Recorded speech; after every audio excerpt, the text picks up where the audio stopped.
እኔ እያልኩ ያለሁት አሁን በህወሓት ጊዜ የነበራቸው ለምሳሌ አዲስ አበባ እየተስፋፋች ነበረ። የኦሮሚያ የመሬትም የሆነ የአስተዳደርም የሆነ የቋንቋ ጥያቄዎች አልተመለሱም የሚሉ ጥያቄዎች ነበሩባቸው አዲስ አበባ ላይ ስፔሻሊ። እነዛን ጥያቄዎች አሁን ብልጽግና ስልጣን ከያዘ በኋላ ቅድም አንቺ ብልጽግና አሁን ጠቅላይ ሚኒስቴሩ የብሔርተኝነትን እንትን አጥፍቶ የሲቪክ አስተዳደር ወይም ደግሞ ሌላ እንትን አመጣለሁ ብሏል። እኔ እያልኩሽ ያለሁት 4 ኪሎ ያለው አስተዳደር ብሔርተኛ ነው እያልኩሽ ያለሁት። አዲስ አበባ ላይ እየተካሄደ ያለው አስተዳደሮች እንዳለ በብሔር የተሞሉ ናቸው። የኦሮሞ የበላይነትን ያስከበረ ነው እንጂ የአዲስ አበባ ነዋሪን ኦር ደግሞ የሌላውን ብሔር ማንነት የጠበቀ አይደለም። ስለዚህ የነቡርቃ ትግል የነበረው የኦሮሞ የበላይነትን ማስከበር ነው ኦር ደግሞ ኦሮሚያ የምትለውን ሀገር መመስረት ነው። እነዚህ ሁለት ጥያቄዎች ነው ያሏቸው። ከሌላው ጋር የኦሮሞ የበላይነት ተከብሮ መኖርን ኦር ደግሞ የኦሮሞ ግሬት ኦሮሚያ ምናምን ተመስረታ መውጣትን። እነዚህን ጥያቄዎች ደግሞ አብይ አህመድ መልሶላቸዋል። 4 ኪሎ ቁጭ ብሎ የነሱን አስተዳደር በሚመጥን መልኩ ተመልሷል። ጫካ ገብተው የሚጠይቁት ጥያቄ የለም ነው እያልኩሻለሁ። ኦሮሚያን ወይ እንገንጠል የምትሏ ጥያቄ ካልተመለሰች ብቻ ነው። ያም ደግሞ ማተር ኦፍ ታይም ነው። አብይ አህመድ የሚያረገው የሚመልሰው መልስ ነው። ይሄ ነው የምልሽ። አንቺ ዛሬ ሚዲያ ላይ ወጥቶ አብይ አህመድ ይሄ ሲቪክ ናሽናሊዝም ወይ ምናምን ብሎ ስለተናገረ ምናልባት ልታምኚውም ወይ ምንም ልትዩ ትችያለሽ። ግን ዛት ነው ዘ ሪያሊቲ አፕን እያደረገ ያለው መሬት ላይ እሱ አይደለም ነው። ኦሮሞ ምን አይነት አንድ ወንድማችን አለ እዚህ ሚዲያም ላይ ይመጣል ከህዝብ ተወካዮች ምክር ቤት ቅድም ትራያንግል የጠየቀውን ጥያቄ በተለይ ከንቲባዎች ከኦሮሚያ ክልል መሆናቸውን በሚመለከት አጭር አስተያየት ልስጥ እያለኝ ነውና የተከበሩ ዶክተር ፈቲን እንዳስገባ ይፈቀድልኝ። ማታም ስለሆነ በአጭሩ ይሄንን ጥያቄ አድርስ ያድርጉልኝና ልድገመው ጥያቄውን ለእሳቸው። አይ ሰምተዋል። እኔም የሀረሪ ነኝ። የሀረር ልጅ ናት ሆስቷም ይሰማል። ዶክተር ቀጥል። አያና በጣም አመሰግናለሁ። እንዲሁም እዚህ ያላችሁ በጣም ጥሩ ውይይት እያደረጋችሁ ነው። አንደኛ አስተያየት መስጠት ፈልገው ውይይታችሁ በጣም ደስ የሚል ነው። መደማመጥ አለ፣ ሀሳብን በነፃነት የመግለጽ ነገር እንደዚህ ዲሞክራሲያችን እንደዚህ ማደጉን የሚያሳይ ነው። እውነት በጣም ማመስገን እፈልጋለሁ ይህንንም እድል ስለሰጣችሁኝ። ሌሎች ተናጋሪዎችን የሚናገሩበትን ጊዜም በመውሰዴ በጣም ይቅርታ እጠይቃለሁ። በጣም አላበዛም፣ ማክሲመም 5 ደቂቃ በላይ አልወስድም። በፍጥነት ብቻ አንዲት ሀሳብ ላይ ቅድም ያነሳችሁ ወንድሞች በአዲስ አበባ ከተማ ከንቲባዎች ከኦሮሞ ብሔር መሆን አግባብነት በተከታታይ በተለይ ከድሬዳዋ ጋር ኮምፔር እያደረገ ያቀረበው ላይ ትንሽ ሀሳብ ለመስጠት ነው። ምናልባት በተለይ ለተወሰኑ ዓመታት ምናልባት ለጥቂት ዓመታት ይህን ያህል ባልልም የኦሮሞ ተወላጆች ከንቲባ መሆናቸው ምን ጠቀሜታ ያመጣል የሚለው ላይ እኔ ማንሳት ፈልጌ ነው። ጠቀሜታ አለው ወይ የሚለው እኔ ያየሁበት አንግል ነው። እንግዲህ ትክክል ሊሆን ይችላል ላይሆን ይችላል። በኋላ እናንተ ሀሳብ ሰጡበታላችሁ። አንደኛው እይታዬ ምንድን ነው? ከንቲባዎቹ በተደጋጋሚ ኦሮሞ መሆናቸው ምናልባት የጂኦግራፊና የክልላዊ ትስስር እውነታን ማየት መገንዘብ ያስፈልጋል አንዳንድ ጊዜ ብዬ አስባለሁ። በተለይ አዲስ አበባ በጂኦግራፊ አቀማመጧ ሙሉ በሙሉ እናንተም እንዳነሳችሁት በኦሮሚያ ክልል የተከበበች ከመሆኗ በላይ እንግዲህ የክልሉ ዋና ከተማ ሆናም እያገለገለች ነው። ከተማዋ የምታድገው የምትስፋፋው በኦሮሚያ መሬት ላይ ነው። ባለፉት ረጅም ዓመታት ማስፋፊያዎች ሲደረጉ ነበር። ገበሬዎች ሲፈናቀሉ ነበር። አመፅም ለውጥም የመጣበትን በደንብ እናስታውሳለን ታሪክ። ከከተማዋ ዙሪያ ካሉ የኦሮሚያ ልዩ ዞኖች አሉ እንደምናውቀው። አሁን ደግሞ ሸገር ሲቲ የሚባሉት አሉ። ከነዚህ ጋር የሚኖረው ማህበራዊ ኢኮኖሚያዊና የመሰረተ ልማት ትስስሮች አሉ። እነዚህም በውጤታማነት ለመምራት ምናልባት ይሄ የግል አስተሳሰብ ነው ባይዘው ወይ የምክር ቤት ወክዬ ወይ በመሰራበት አቋምም አይደለም፣ የግል ሀሳቤ ነው።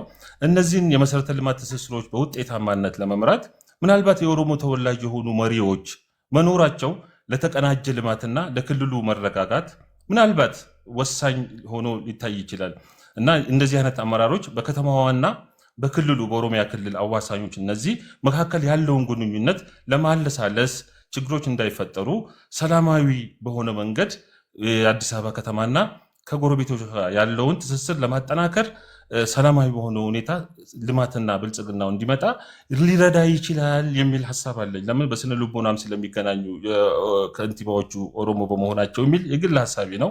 ሁለተኛ የህገ መንግስታዊ ላይ ልዩ ጥቅም የሚባል አለ እንደምናውቀው። በሁለተኛ ደረጃ ማነሳት የፌዴሪ ህገ መንግስት አንቀጽ 49 ንዑስ አንቀጽ 5 እንደምናውቀው የኦሮሚያ ክልል በአዲስ አበባ ላይ ልዩ ጥቅም እንዳለው በግልጽ ይደነግጋል። ይህ ልዩ ጥቅም ከአገልግሎት አቅርቦት ጋር ለምሳሌ የተፈጥሮ ሀብት አጠቃቀም ጋር ከአስተዳደራዊ ጉዳዮች ጋር በተያያዘው ሊሆን ይችላል ብዬ ነው የማስበው። እንደዛም ነው። ዝርዝሩን እንግዲህ እዚህ ማቅረብ አያስፈልግም። ይህንን ህገ መንግስታዊ መብት ለማስከበርና የኦሮሞን ህዝብ ጥቅም ለማስጠበቅ የክልሉንና የህዝቡን ስነልቦና የሚረዳ አመራር በከንቲባነት መቀመጡ ምናልባት አስፈላጊ ሊሆን ይችላል፣ ማለት ጠቀሜታ ሊኖረው ይችላል ነው። የግድ የኦሮሞ ተወላጅ ብቻ መሆን አለበት እያልኩ አይደለም፣ ግን የኦሮሞ ተወላጅ መሆኑ ሊያስገኘው የሚችለውን ጥቅም ነው አሁን ፊል ያደረኩት የምናገረው እንጂ አዲስ አበባ ከንቲባዎች የብሔር ብሔረሰቦች መናገሻ የሆነችው የአፍሪካ መዲና የሆነችው ትልቅ ከተማ በኦሮሞ ብሔር ብቻ መተዳደር አለባት እያልኩ አይደለም። ይሄን እንድትገነዘቡልኝ። ግን የኦሮሞ ብሔር ተወላጅ ምናልባት ከንቲባ መሆኑ ተጨማሪ ሊያስገኘው የሚችል ፋይዳ አለ ወይ ነው እኔ አሁን እያነሳው ያለሁት። ተጨማሪ ነገር ነው እኔ እያነሳው ያለሁት። ይህም በከተማዋ እድገት ላይ ለምሳሌ በሳቢያ አዲስ አበባ እየሰፋች ስትሄድ የሚፈናቀሉ አርሶ አደሮችን መብት ከማስከበር አንጻር ሰላማዊ መፍትሄ ለማምጣት ምናልባት እነዚህ አመራሮች ከማህበረሰቡ ጋር ካላቸው ትስስርና ስነልቦና ጥሩ እንትን ሊያመጡ ይችላሉ።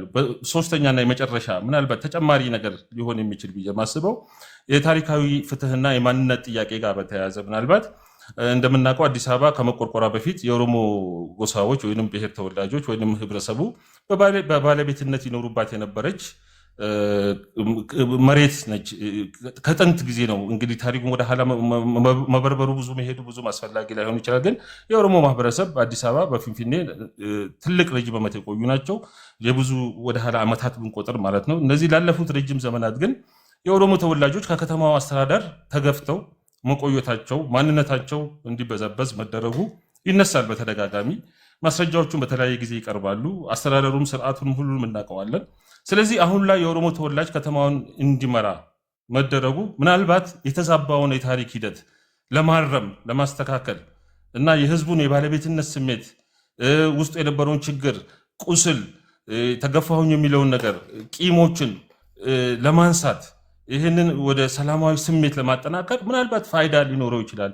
ህብረተሰቡ የባለቤትነት ስሜት የበለጠ ያን ታሪካዊ ቁስሉን የማከም እና ይህም ከተማውን የብዝሃነት መገለጫ ከማድረግ ባለፈ የነባር ጥንት ነባር ነዋሪዎችን ማንነት እውቅና ከመስጠት ጋር የተወሰነ ፋይዳ ሊኖረው ይችላል የሚል ሀሳብ አለኝ እና በመጨረሻ ጨርሻለሁ። ምንድን ነው እያልኩ ያለሁት የኦሮሞ ከንቲባ ሆኖ መተዳደሩ ለዘላለም እንደዚሁ ይቀጥላል የሚል ነገር በዚሁ ሂደት በነበረው አሁን ቅድም የጠቀስኳቸው ነገሮች ጥቅም ስላለው በዚሁ መንገድ ይቀጥል እያልኩ አይደለም።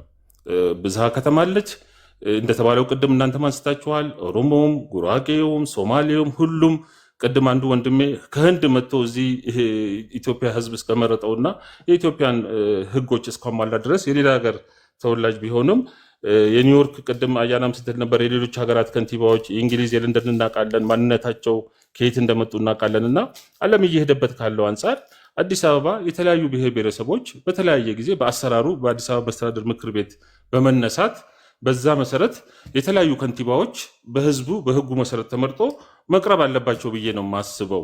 ትክክለኛውም የአካሄድ ነው። ግን እኔ አሁን እዚች ጋር ገብቼ ትንሽ ሀሳብ የሰጠሁት ምንድን ነው የኦሮሞ ተወላጅ ከንቲባ ሆኖ መመረጡ ተጨማሪ ፋይዳዎች ይኖረዋል ወይ የሚለውን ነገር ብቻ ነው ያነሳሁት።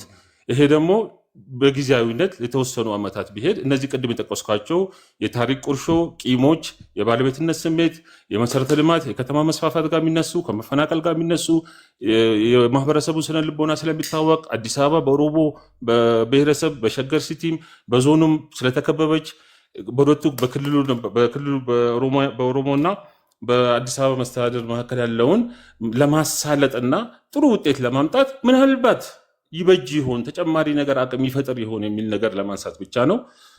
በዚህ መንገድ ብትረዱኝ ነው። በጣም በጣም አመሰግናለሁ። በጣም እናመሰግናለን የተከበሩ ዶክተር ፈቲ። መጠየቅ ይቻላል? እኛ እንወያይ፣ ሀሳባቸውን ጀስት ራሳቸው ኤክስፕሬስ እንዲያደርጉ ከማለት ነው ኢንቫይት ያደረግነው። ስለ ሀገሬ ግን ስለ ሀገርሽ መጠየቅ ያው ሪፕሬዘንታቲቭሽ ወኪልሽ ስለሆኑ መጠየቅ ትቻለሽ። ለሆስቷ እንፍቀድና መሰናበት ዶክተር ፈቲ። ሰላም ዶክተር ኤልሳን ያውቋታል? ሎየር ኤልሳ ብዙ ጊዜ ስለ ሀረር ትጠይቃለች እና እዚህ ቲክታክ ላይም ደግሞ ትገባለች። ሎየር ናት፣ Do you know her? ኤልሳ በፊት አውቃት ነበር፣ ግን እኔ ፎሎወራም አይደለሁም። አንዳንድ ጊዜ ሰዎች ለእኔ ይልኩልኛል፣ ሼር ያደርጉልኛል ይሄን አየኸው ምናምን ብለው እንጂ የእሷ ፎሎወርም አይደለሁም ፋናም አይደለሁም። ግን ኤልሳ የምትባል ልጅ የህግ እንደዚህ የምትከራከር ስለ ሀረር የምታነሳ ልጅ እንዳለች አውቃለሁ። ሳይ ነው ያ ጎረቤቴ ስለሆነች ባስተዋወቅህ ደስ ይለኛል እና ስለ ሀረር ጉዳይ ብታወሩበት። ሺዝ ማይ ኔበር በዛም ጎበዝ ናት። አንዳንድ ጥያቄ የምጠይቀው ለጅት የሆነ ጥያቄ አላት ማለት ካለው ከአካባቢያችን ችግር የምናውቀው አሁን ቤቱ በዚህ በአዲስ አበባ ጉዳይ እያወራ ስለሆነ በዚህ በአዲስ አበባ ጉዳይ ብቻ ሀሳብ ለመስጠት ነው። ቀጠሮ ይዘን ሌላ ጊዜ በሰፊው በሌላ ቶፒክ በደንብ ማውራት እንችላለን። አሁን የሰው እድል ወስጄ እነዛ ሰዎች እድላቸውም ይውሰዱ። ሰፊ ጊዜ ወስደን በሌላ ርዕስ መወያየት እንችላለን። የሰው እድል ወስጄ ነው አያና አስፈቅጄ ነው የገባሁት። በጣም ክብር አለኝ ለዚህ ቤት። ስለዚህ በሌላ አጀንዳ በደንብ የምናወራ ደስ ይለኛል። ፋሎ አድርጌሃለሁ። ፎሎ መልስላት። ቴንክ ዩ ዶክተር ፈቲ። በቃ ሌላ ጊዜ በሰፊው እንወያያለን። እድላቸውን የወሰድኩባቸውን ሰዎች ፕሊዝ መልሳቸው። አይ ችግር የለም መልሰዋለሁ። ጥያቄ አለኝ። እንደዚህ አይነት ጥያቄ ዲስከስ እናድርግ። ለምን ሄዳለሁ? ችግር የለም ሀሳባቸውን ለመግለጽ ነው። አስተያየቱም ዲስከስ ያድርጉ። ግን እዚህ ጋር ጥያቄ አለ። ያያና አዳነች አቤቤ ነው እንጂ ማምጣት ያለብን ያረሰው አምጥተን በአዲስ አበባ ጣፈንታ። አንተ እረፍት ትራንክ። መልካም ጊዜ ይሁንልዎት ዶክተር። አመሰግናለሁ። የተከበሩ ዶክተር ተወዬ እንመልሳለን። እሺ ከድር ጀዋርን መቼም አንቺ ነሽ ሚውት እያደረግሽኝ ያለሽው። ዙን መልሰው ፍሬ አንቺ ነሽ ሚውት የምታደርጊው። ዲስከስ ግን ብናደርግ ክፍለ ከተማ ጉዳይ አለ አይደለ? ከ100 ሺህ በላይ ነው ህብረተሰብ ወይ 30 ሚውት የሚደረገው አሳዩኝ። ሚውት ላድርገው። ይህን ጥያቄ ማነሳው ሌጀንድ ቀጥል። ኧረ በፈጠረ ፍታን፣ በእናትህ ፍታ። በወይኔ በጉልበት አምላክ ይዘናል። እኔ ከቅድም ጀምሮ እያልኩ ያለሁት የፌዴራል መንግስት አሁን ስልጣን የተቆጣጠረው ወይም ደግሞ ኦፒዲዮ የኦሮሚያ የነበሩ ጥያቄዎቹን አብዛኞቹን መልሷል። ቅድም አያና እንዳለው ያልተመለሰላቸው ጥያቄ አንደኛ የስራ ቋንቋ ለመሆኑ ኦሮምኛ የስራ ቋንቋ ለመሆኑ በሀገር አቀፍ ደረጃ ማለት ነው። እሱ ነው ጥያቄው ያልተመለሰላቸው እንጂ የአዲስ አበባ ልዩ ጥቅም እየተከበረላቸው ነው። አዲስ አበባ ላይ ቅድም እንዳልኩት በኢኮኖሚ እነሱን የተቆጣጠሩት አብዛኛውን የሌላ ብሔር ተወላጆቹ ከኢኮኖሚው እየወጡ ነው ያሉት። በተለያየ በታክቲካል በሆነ መንገድ ታክስ እየተጨመረ ለነሱ ስፔሻል ብድሮች እየተመቻቹ ከባንክም ብዙ ነገሮች እየተደረገ የኦሮሚያ ወይም ደግሞ ከኦሮሚያ መጡ የሚባሉ ግለሰቦች ጥቅማቸው እየተከበረ ነው ያላቸው። በአስተዳደርም ደረጃ ብትሄጂ በየክፍለ ምንድን ነው የሚባለው በሰብሲቲዎቹ እንዳለ ከኦሮሚያ አካባቢ የተወለዱ ሰዎች ናቸው እያስተዳደሩ ያሉት። ማታውቂያቸው ሰዎች ናቸው ብዙ ጊዜ ስትሄጂ የምታገኛቸው ኢቭን ማለት ነው። አልገባኝም የትኛው የጫካ እንዳስገባቸው የነ ቡርቃ ጥያቄ ወይ ደግሞ ኦሮሚያ ራሷ ተገንጥላ ትውጣ ወይም ደግሞ ኦሮሚያ ትመስረት የሚል ጥያቄ እሷ ብቻ በአብይ አህመድ አልተመለሰላቸውም ሊሆን ይችላል። ቅድም ብየዋለሁ። እሱም የማተር ኦፍ ታይም ነው እንጂ የሚመለስ ጥያቄ ነው። አብይ አህመድ ኢኮኖሚውንም ብትይ ብዙ ነገሮችን ኦሮሚያ ላይ በደንብ ኢንቨስት እየተደረገ ነው። ብዙ ነገሮች እየተሰሩ ያሉት ኦሮሚያ ክልል ላይ በደንብ ኢንቨስት ተደርገው እየተደራጁ ያሉበት ሁኔታ ነው የተፈጠረው። ከሌላው ክልል መሄድ እንችላለን። የተሰሩ ስራዎችን አንድ በአንድ መሄድ እንችላለን። ኦሮሚያ ክልል በደንብ ተደርጎ እየተሰራ ነው ያለው፣ በደንብ እየለማ ነው ያለው። እነዛ ሁኔታዎች ባሉበት ሁኔታ ጫካ ገብቶ ይሄ መንግስት የሚያታግላቸው ነገር አለ ብዬ አላስብም። በእኔ አስተሳሰብ ማለት ነው። እንደውም ቅድም ከዚህ በፊት ትሪያንግል ይናገሯል። ምንድነው የኦላ ጫካ የገቡት የአብይ አህመድ የቤተ መንግስት ጠባቂዎች ናቸው ይላል ትሪያንግል። አይ ቲንክ ሌሎች አካላቶች መጥተው አካሄድ ጥያቄ አለኝ በዚህ ላይ ይቅርታ። ቡርቃ ነው ቡርቃ ወጥቷል። እኔ ልውረድላቸውና ወይ እኔ ወርድላቸዋለሁ። ሌላ ፈቃደኛ የሆነ ሰው ካለ ቦታ ለቆ አይ ቲንክ ዙን አውርቼ ያመጣዋለሁ። ኤኬን አስከልን የምትሉትና ይህ መንግስት እንድታገሉ የሚያደርጋችሁ ምንድነው የሚለውን ብቻ ከመለስክልን አንደርስታንድ እንዳደረገው ነው ፖይንታቸው የምትታገሉበት። ኦኬ። አይ ምናልባት ብዙ ሰው ስላለ ወይም ደግሞ የማውራት እድል ምናምን ስላላገኘው ረጅም ሰዓት ስለጠበቅኩኝ ኦልሬዲ የማናወራ ከሆነ ታች መቀመጡ ይሻላል። በቃ ተናገር። አሁን ተራህ ነው። ኦኬ አይ ቲንክ ከመነሻ ከቀደሞቹ ከአንቺ ብነሳ የኦሮሞ ብሔርተኝነት ተሸንፏል የሚል ያነሳሽው ሀሳብ አለና አስተካክልልኝ። ቆይ አስተካክልልኝ። ምንድን ነው ያልኩት? ቡርቃ አሁን አልኩኝ ከዛሬ 7 ዓመት የነበረ የእናንተ የውላ ትግልና አሁን እኩል አይደለም። ኦልሬዲ ብልጽግና አንዳንድ ጥያቄዎችን እየመለሰ ነው። ሶ እየመለስክ ከሆነ የብሔርተኛውን ጥያቄ ምን አለም ብሎ ህዝቡ ሞቢላይዝ ሆነ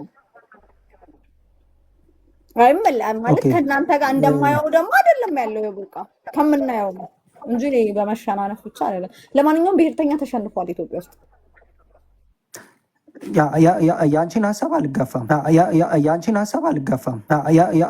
ሀሳብ አልጋፋም ማለት መብትሽ ነው። ነገር ግን መሬት ላይ ያለው ተጨባጭ እውነታ ያ አይደለም።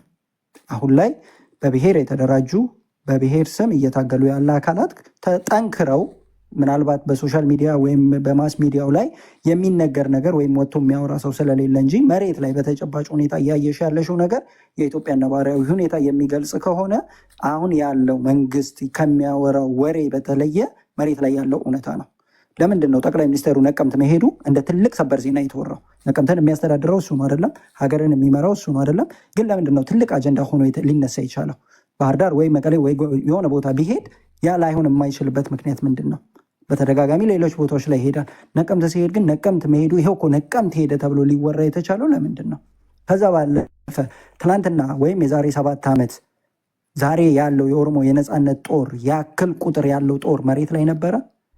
ዛሬ ላይ የኦሮሞ የነፃነት ጦር ምናልባት የዛሬ 2 ዓመት እና እኛንን ያስገባናቸው ያሉ አካላት ገቡ ከተባለ በኋላ እንኳን ስቲል ናው ድረስ የኦሮሞ ነፃነት ጦር መሬት ላይ የሚያደርገውን እንቅስቃሴ ማንም ሰው ሊክደው የማይችል ነው። ያንን ደግሞ መንግስት በተደጋጋሚ ምናልባት እናንተ በአፋን ኦሮሞ የማትሰሙት ከሆነ በአፋን ኦሮሞ የተነገረውን መተን እኛ ለእናንተ እንነግራለን። ከዛሬ ከ2 ቀን በፊት የኦሮሚያ ክልል የብልጽግና ፓርቲ ኃላፊ ቁጭ ብለው ኮሚቴ አዋቅረው የሰላም ጥሪ እያደረጉ ነው። የሰላም ጥሪ ኑ እንነጋገር፣ በወንድማማቾች መሀል መገዳደል ይቁም የሚል ልመና ነው። ይሄ ዛሬ የሚለምኑትን ኃይል የዛሬ 4 ዓመት የዛሬ 5 ዓመት አጥፍተነዋል፣ ጨርሰነዋል፣ ግማሹ ከሀገር ሸሽቷል የለም የሚሉትን ኃይል ነው። ዛሬ ደግሞ የተደገሰብን ጦርነት ስላለ የምናደርገው ውጊያ ስላለ እኛ እንደ ወንድማማቾች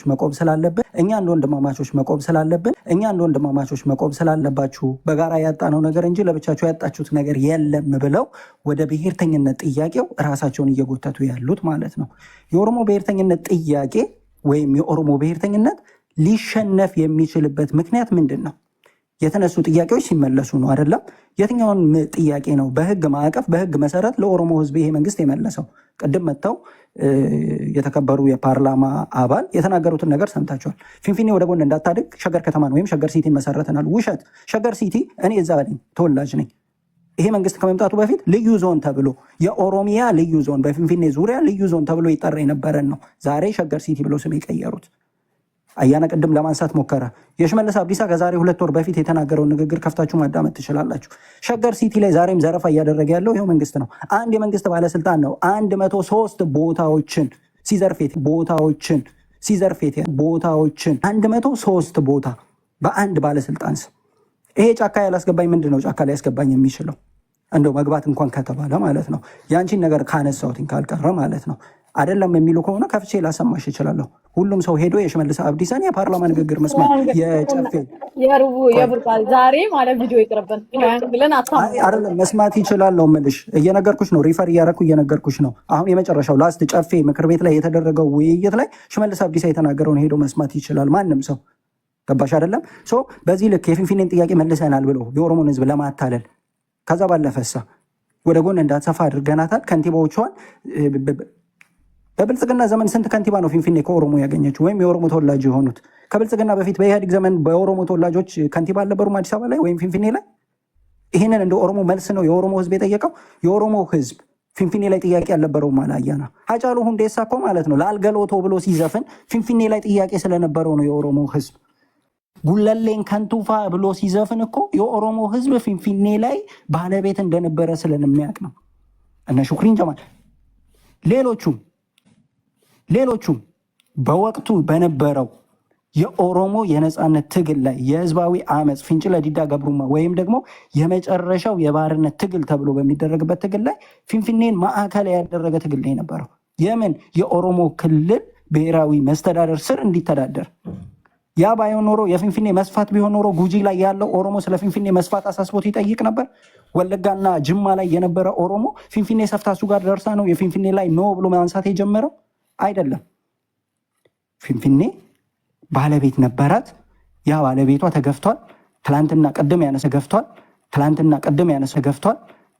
ቀደም ያነሳው ጥያቄ ነበር። ስትመሰረት ወይም ተመሰረተች ተብሎ ሲነሳ የነበራት የህዝብ ቁጥር ነበረ፣ የነበራት የስኩዌር ካሬ ሜትር ስፋት ነበረ። ዛሬ ላይ ግን ያንን ይዘትና ቁመት የላትም። የኦሮሞን ገበሬ አፈናቅላለች። የኦሮሞ ገበሬ ከቀየው ላይ ባሪያ ወይም ደግሞ ሊስትሮና ሎተሪ አዟሪ አድርጋለች። ያ የተፈናቀለው ተመልሶ በቀየው መቋቋም አለበት። ይህንን መልሰናል ሲሉ የብልጽግና ሰዎች ምን እንደሚያደርጉ ታውቃላችሁ? በገበሬ ልጅ ስም ትላንት በተፈናቀሉ ሰዎች ስም ይሄ 103 የሚለውን መሬት ሲዘርፉበት ነው የነበሩት። የነሱ መጠቀም የኦሮሞ ህዝብ ጥቅም እንደሆነ አድርገው ለኦሮሞ ህዝብ ስለሚናገሩ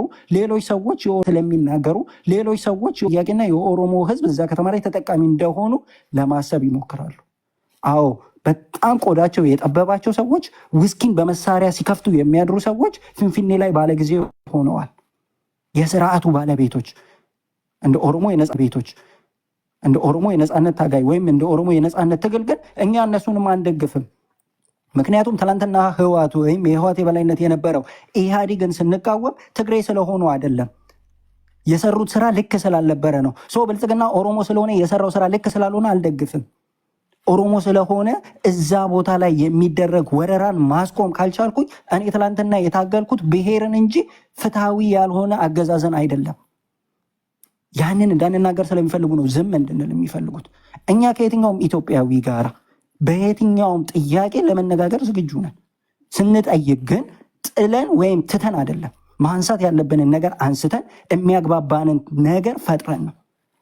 እኔ ፊንፊኔ የኦሮሞ ናት ስል ለምን አፍራለሁ? ሌላው መጥቶ የአዲስ አበባ በረራ ናት ካለ ምናልባት አፋርና ሱማሌው ለፊንፊኔ ቅርብ ቢሆን ወይ ለአዲስ አበባ ቅርብ ቢሆን ፊንፊኔ የአፋር ናት የሱማሌ ናት ለማለት ካላፈረ እኔ በኦሮሚያ ስር የምትገኝ ወይም በኦሮሚያ ተከባ የምትኖር ህገ መንግስቱ ላይ በአንቀጽ 49 ቁጥር 5 ላይ ሊያውም ለሌሎች ባልተሰጠ ሸፍጥ ባለው መልኩ ልዩ ጥቅም ተብሎ የተነሳላትን ክልል በባለቤትነት የኦሮሚያ ብሔራዊ ክልላዊ መንግስት ነው ማስተዳደር ያለበት ለማለት ለምን እፈራለሁ? ማንንስ ፈርቼ ደግሞ ጥያቄን ወደኋላ አደርጋለሁ? በነገራችን ላይ ከብልጽግና መንግስት በላይ ትላንትና ይሄንን ጥያቄ የሚጠይቁ ሰዎች ዛሬ በቁጥር እጥፍ ሆነው ጥያቄያቸውን በጽሁፍና በድምፅ ሳይሆን በመሳሪያ እየጠየቁ ነው። ሩቅ አይደለም። ያውም እዛው አዲስ አበባ ዙሪያ ላይ አብይ አህመድ ነቀምት ሄዶ ከወለጋ ህዝብ ጋር ንግግር ሲያደርግ የኦሮሞ ነፃነት ሰራዊት ከአዲስ አበባ 55 ኪሎ ሜትር የምትርቀው ሙሎ ከተማን ተቆጣጥሮ ነው የነበረው። ስለዚህ አንዳንዴ ሂምበሪ ውሴቴ ማል መታጀለ ጎቴ ይባላል በአፋን ኦሮሞ ሲነገር። ምን ማለት መሰላችሁ? አይነጋ መስሏት ምኗን ራስጌው አደረገች እንደሚባለው ማለት ነው። በነገራችን ላይ ህይወት ነው የተከፈለበት። የአዲስ አበባን ጥያቄ የኦሮሞን የሀገር ባለቤትነት ጥያቄ ቀልድ አይደለ። ህይወት ነው የተከፈለበት። ከአንድ ቤት 2 ልጆች እናት ያጣችበት፣ እናት ቁጭ ብላ ልጇ ፊት ለፊቷ የተገደለበት፣ እናትን አስቀምጠው በጥይት የረሸኑበት ጉዳይ ነው። ዛሬ ማንም ሰው ስለተመቸው የደሴቷ ነዋሪ ስለሆነ በብልጽግና ማዕቀፍ ውስጥ ተጠቃሚ ስለሆነ የኦሮሞ ጥያቄ ተመልሷል የሚቀር የለም ምናምን ብሎ ሊያነሳ አይችልም። ምንድን ነው ወደ መጨረሻው ነገር ልግባ። ብዙ ነገሮች ስለተነሱ ብዙ ስላዳመጥኩ ነው የቆየሁት። ምንድን ነው የሚያታግላችሁ? የቀራችሁ ጥያቄ ምን ኖሮ ነው ጫካ የቀራችሁት? ብልጽግና መልሷል የሚል ነገር ተነስቷል። የመጀመሪያ የፍትህ ጥያቄ የኦሮሞ ኤሊት ጥያቄ ነው። የፍትህ ጥያቄን ስናነሳ ኦሮሚያ ውስጥ ተገለው እስከ ዛሬ ድረስ ፍትህ ያላገኙ ነፍሳት አሉ። ኦሮሞዎች ብቻ አይደሉም። በብሔራቸው አማራም፣ ትግሬም፣ ሱማሌም ምንም ሊሆኑ ይችላሉ። የሰው ልጆች ናቸው። አይናችን እያየ ጆሮችን እየሰማ ገለው ስልጣን ያገኙ ባለስልጣናት እንጂ ዛሬ ላይ የተጠየቁ አካላት የሉ። የእኩልነት ጥያቄ እናነሳለን። የእኩልነት ጥያቄ ሲባል የብሔር የእኩልነት ብቻ እንዳይመስላችሁ። ዛሬ ላይ በፖለቲካ አመለካከት ልዩነት ካለን እዛ ሀገር ላይ በእኩል የማንተናገድበት ሁኔታ ነው ያለ። የኦሮሞ ነፃነት ሰራዊትን ይቅር፣ የኦሮሞ ነፃነት ሰራዊትን የኦሮሞ ነፃነት ግንባር ደጋፊ መሆን የሚያሳስርበት፣ የኦሮሞ ነፃነት ግንባር አባል መሆን የሚያሳስርበት፣ ከዛም አልፎ እንደ ጃልበቴ ኡርጌሳ አስገድሎ ሜዳ ላይ የሚያስጥልበት ስርዓት ነው ያለው። ለምን? በእኩልነት የፖለቲካ ሀሳብን መሸጥ ስለማይቻል። በሀብትስ ብንመለከት የኦሮሚያ ሪሶርስ ዛሬ ላይ እየዘረፈ ያለው ማን ነው? ከአንድ አካባቢ የወጣ ብልጽግና በሚባል ስርዓት ውስጥ ቀለብተኛ የሆነ የኦሮሞን ትላንትና ሲዘረፍና ማንም ሲጮትበት የነበረን ሀብት ዛሬም የኦሮሞ ልጆች ናቸው በሚል ስም እንዲዘርፉ በተፈቀደላቸው የደሴቲቱ ነዋሪዎች እየተዘረፈ ነው። ያ መቆም መቻል አለበት። ህዝብ በፍትሃዊነት እኩል የሀገሪውን ሀብት መጠቀም መቻል አለበት። ነፃነትን በተመለከተ ዜጎች በነፃነት የመንቀሳቀስ፣ በነፃነት ሀሳባቸውን የመስጠት፣ በነፃነት የፈለጉትን ፓርቲ የመደገፍ መብት አላቸው። ከዛስ ባለፈ መጨረሻ ላይ የፈለጉትን የመምረጥ መብት አላቸው። ዛሬ ላይ በዚህ ስርዓት የኦሮሞ ህዝብ የፈለገውን እንዲመርጥ እድል ያልተሰጠው ህዝብ ነው። ባለፈው ምርጫ 6ኛው ሀገራዊ ምርጫ ላይ ብልጽግና ብቻውን ኦሮሞን ወክላለሁ ብሎ የኦሮሞ ኤሊቶችን አስሮ ግማሾቹን ገሎ ግማሾቹን ከሀገር አሰድዶ ብቻውን መንግስት የሆነበት ነው። እናንተ ቅድም ስለ አዲስ አበባ ተወካይ ወይም ስለ አዲስ አበባ ከንቲባ ታነሳላችሁ አይደለ? የትኛው የኦሮሚያ ከንቲባ ነው የኦሮሞ ህዝብ መርጦት እያስተዳደረ ያለው? ነቀምት ላይ የነቀምት ህዝብ የመረጠው የነቀምት አስተዳዳሪ አለ? አምቦ ላይ የአምቦ ህዝብ የመረጠው የአምቦ አስተዳዳሪ ወይም ከንቲባ አለ? ጅማ ላይ የጅማ ህዝብ የመረጠው የጅማ ከንቲባ አለ? አንድም የለም። ብልጽግና የሾማቸው ብልጽግና የመረጣቸው ሆዳደር ከርሳቸውን ሽጠው አይምሯቸውን አከራይተው ከሚኖሩ ሰዎች ውጭ። እነዚህ ሰዎች ትላንትና ባለፈው ስርዓት ውስጥም የዛው አካል የነበሩ ዛሬም በዛው አካልነት የቀጠሉ ሰዎች ናቸው። እነዚህ ሰዎች በህግ መጠየቅ ያለባቸው በታሪክ መጠየቅ ያለባቸው ሰዎች ናቸው። ትላንትና የኦሮሞ ወጣት ሲያስገድሉ ሲያሳስሩ የነበሩ ዛሬም የኦሮሞ ወጣት ከነሱ የተለየ ሀሳብ በመያዙ እንዲገደል እንዲታሰር ከታሰረም ከእስር ቤት ወጥቶ ተገሎ አስክሬኑን ጅብ እንዲበላው እያደረጉ ያሉት ይህንን ኦሮሚያ ላይ እየተደረገ ያለን ግፍ አይደለም። መሳሪያ ኒኩለር አያስታጥቅም። ዛሬ እኮ ተውት፣ ሚዲያ ላይ ያያቸውን ሰዎች እና ማኑኤል ወንድሙን ደምቢዶሎ ላይ የተረሸኑትን፣ ነቀምት ላይ እነ ራጉኤልን 5 ወጣቶች አንድ ቤት የተረሸኑትን ስንት ያልታዩትን እኮ ማለት ነው ከእስር ቤት አውጥተው ረሽነው አስክሬናቸውን ጅብ እንዲበላው ተደርጓል። እናት ልጅሽ የኦሮሞ ነፃነት ሰራዊት አባል ነው ተብላ እናት ተረሽናለች። የከረዩ አባገዳዎች እኛ በምንፈልገው መልኩ አልተሄዳችሁምና እናንተ መወገድ አለባችሁ ተብለው ተረሽነዋል። ይሄ የኦሮሞን ወጣት መሳሪያ አያስነሳው? ሁሉ ነገር እንደተሟላለት ትናንትና ጥያቄ ሲያነሳ የነበረ አንድ ይቅርታ ሺ ፍሬ ኢሞሽናል ስለሆንኩ እንትን ገባኝ አጠቃለውና ከዛ ደግሞ በሁለተኛው ዙር ኦኬ። እና ትላንትና ደም እንባ ያለቀሰች የኦሮሞ እናት ዛሬም ደም እንባ እያለቀሰች ነው። ይሄን የምነግራችሁን ማለት ነው በወሬ ደረጃ አይደለም፣ ለፕሮፓጋንዳም አይደለም። በውስጡ ስላለፍኩ የማያውቃቸው ሰዎች ዋጋ ስለከፈሉበት የኢህአዴግን ስርዓት ፊት ለፊት ቆመን ታግለን ዛሬ ላይ ቆመን ፊት ለፊት መታገል የማንችለውን አምባገነን ራሳችን ላይ ስላስቀመጥን ነው። ትላንትና ኢህአዴግ ሲገልሽ ለምን እንደሚገልሽ ታውቂያለሽ፣ ለምን እንደምትሞቺ ታውቂያለሽ። ዛሬ ብልጽግና ሲገልሽ ለምን እንደምትሞቺ እንኳን አታውቂ።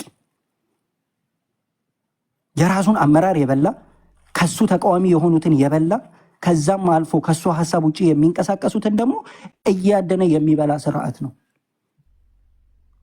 ስለዚህ ይሄንን መቃወም ለእኔ የተፈጥሮ ግዴታዬ ነው። ማንም ሰው ይኸውላችሁ አንዳንዴ ነፃነትን ሰው ሰፍሮልንና ቆንጥሮልን ሊሰጠን አይገባም። አይምሮ ካለን የምናገናዝብ የምንረዳ ከሆነ የመጣ ነው። እኔ ቅድም ሳነሳላችሁ እኮ ሀጫሉን ሳነሳ ስለ ፊንፊኔ ስለዘፈነው ነገር ሳነሳ ያኔ በዛ ሰዓት ላይ የነበረውን ስሜት ስለማቀው ነው። ዛሬ ላይ ይሄ ነገር የለም ወይም ያ ነገር አልነበረም ማለት ያን የእሱን ህይወት የተቀጠፈበት የሞተበትን ነገር እንደቀላል ማየት ነው። ለነገሩ ያን ታሪክ መካድ ምን ይገርማል? ገዳዮቹን እየካደ ያለ ማህበረሰብ ስላለ ማለት ነው። ስለዚህ እኔ በግልጽ የምነግራችሁ ነገር ማለት ነው የኦሮሞ ህዝብ አሁን ላይ ተመችቶት በዚህ ስርዓት እየኖረ አይደለም።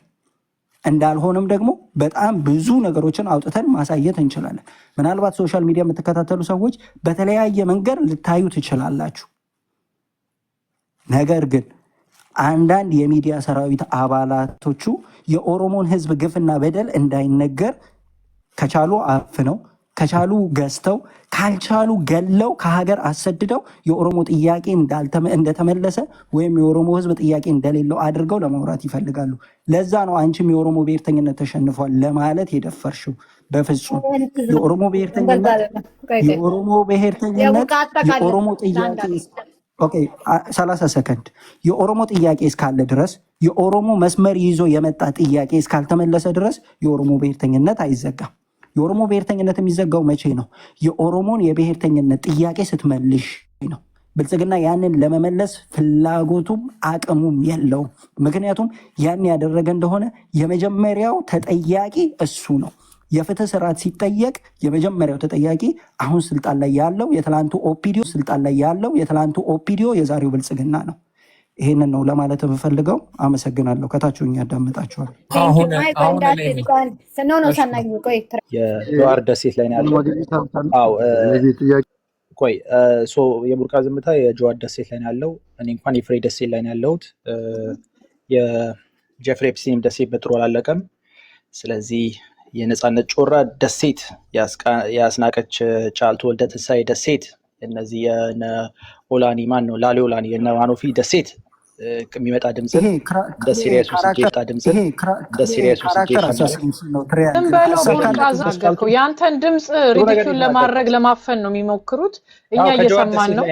በሐሳብ ባልስማማም እውነትን ሰፕሬስ እንዲያደርጉት አልፈልግም። ትራያንግል ማን we're having a serious discussion። እሺ የሲሪውን አንድ ጊዜ የተባልኩ ነገር አለና የሆነ ነገር ስትናገሩ አስማቸው ዲስከሽን ሲደረግ እስከ ተሻለ ድረስ ምንም ነገር ሰው ምንም አያውቅም ብላችሁ አስቡና ከዛ ለዛ ሰው ምንም በማያውቅ መልኩ በማስረዳት ተናገሩ ይባላል። ትርጉም በስለሺ ይሄን የሰማው በቦታ የኦሮሞ ጥያቄ ምንድናቸው ነው? አሁን እዚህ ጋር ዋናው ትልቁ ነገር ምንድነው? የኦሮሞ ጥያቄ ተብሎ የተቀረቡት ነገሮች ምንድናቸው?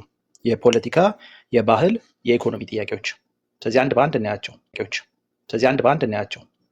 በአሁኑ ጊዜ ትልቁ የኦሮሞ ጥያቄ ተብሎ የቀረበው የነበረው የባህል የቋንቋው ጉዳይ በኢህአዴግ ጊዜ ተመለሰ። አሁን ደግሞ በስርዓት በትክክለኛ አካሄድ እዚህ ጋር ያለው ወንድማችንም ራሱ እንዲያውም ብቻውን ከአማርኛ ጋር ሆኖ ብቻውን የፌዴራል የስራ ቋንቋ እንዲሆን ብሎ እየሄደበት ያለና በአሁኑ ጊዜ በኦሮሚያ አስተዳደር ኦሮሞ በሚገኝባቸው ሁሉ ቦታዎች ቋንቋውን ባህሉን እንዲያንጸባርቅ ሁኔታዎች ተመቻችተውለት አንዳንዴም እንዲሁም አድሎ በሚመስል መልኩ ራሱ በደንብ በስርዓት የተመለሰበት ነው። ከዚህ በፊትም ደግሞ እብን ከደርግ ጊዜ ጀምሮ ነው በባህል ጉዳይ ላይ ኦሮሞን እንደ ኦሮሞነቱ ተቀብሎ በተለይ ኦሮሞ አይፈልገውን ስም የዚህ ሃይማኖት የለሽ ወይም እኔ ቃሉን መድገም ስለማልፈልግ ነው በህግ ራሱ በአዋጅ ታውጆ የተከለከለበት ነው እና ቀስ በቀስም ቢሆን መሬት ላራሹ እንደተባለው እንደተጠለፈው ትግል ሳይሆን የኦሮሞ የባህል ጥያቄ በስርዓት የተመለሰበት ባህል ደግሞ በህብረተሰብ ሼፕ የሚደረግ በጥበብ በኢንተርቴንመንት በሉት በተለያዩ ነገሮች የሚደረግ ነው እንጂ በፖለቲካ ብቻ የባህል ጥያቄ አይመለስም።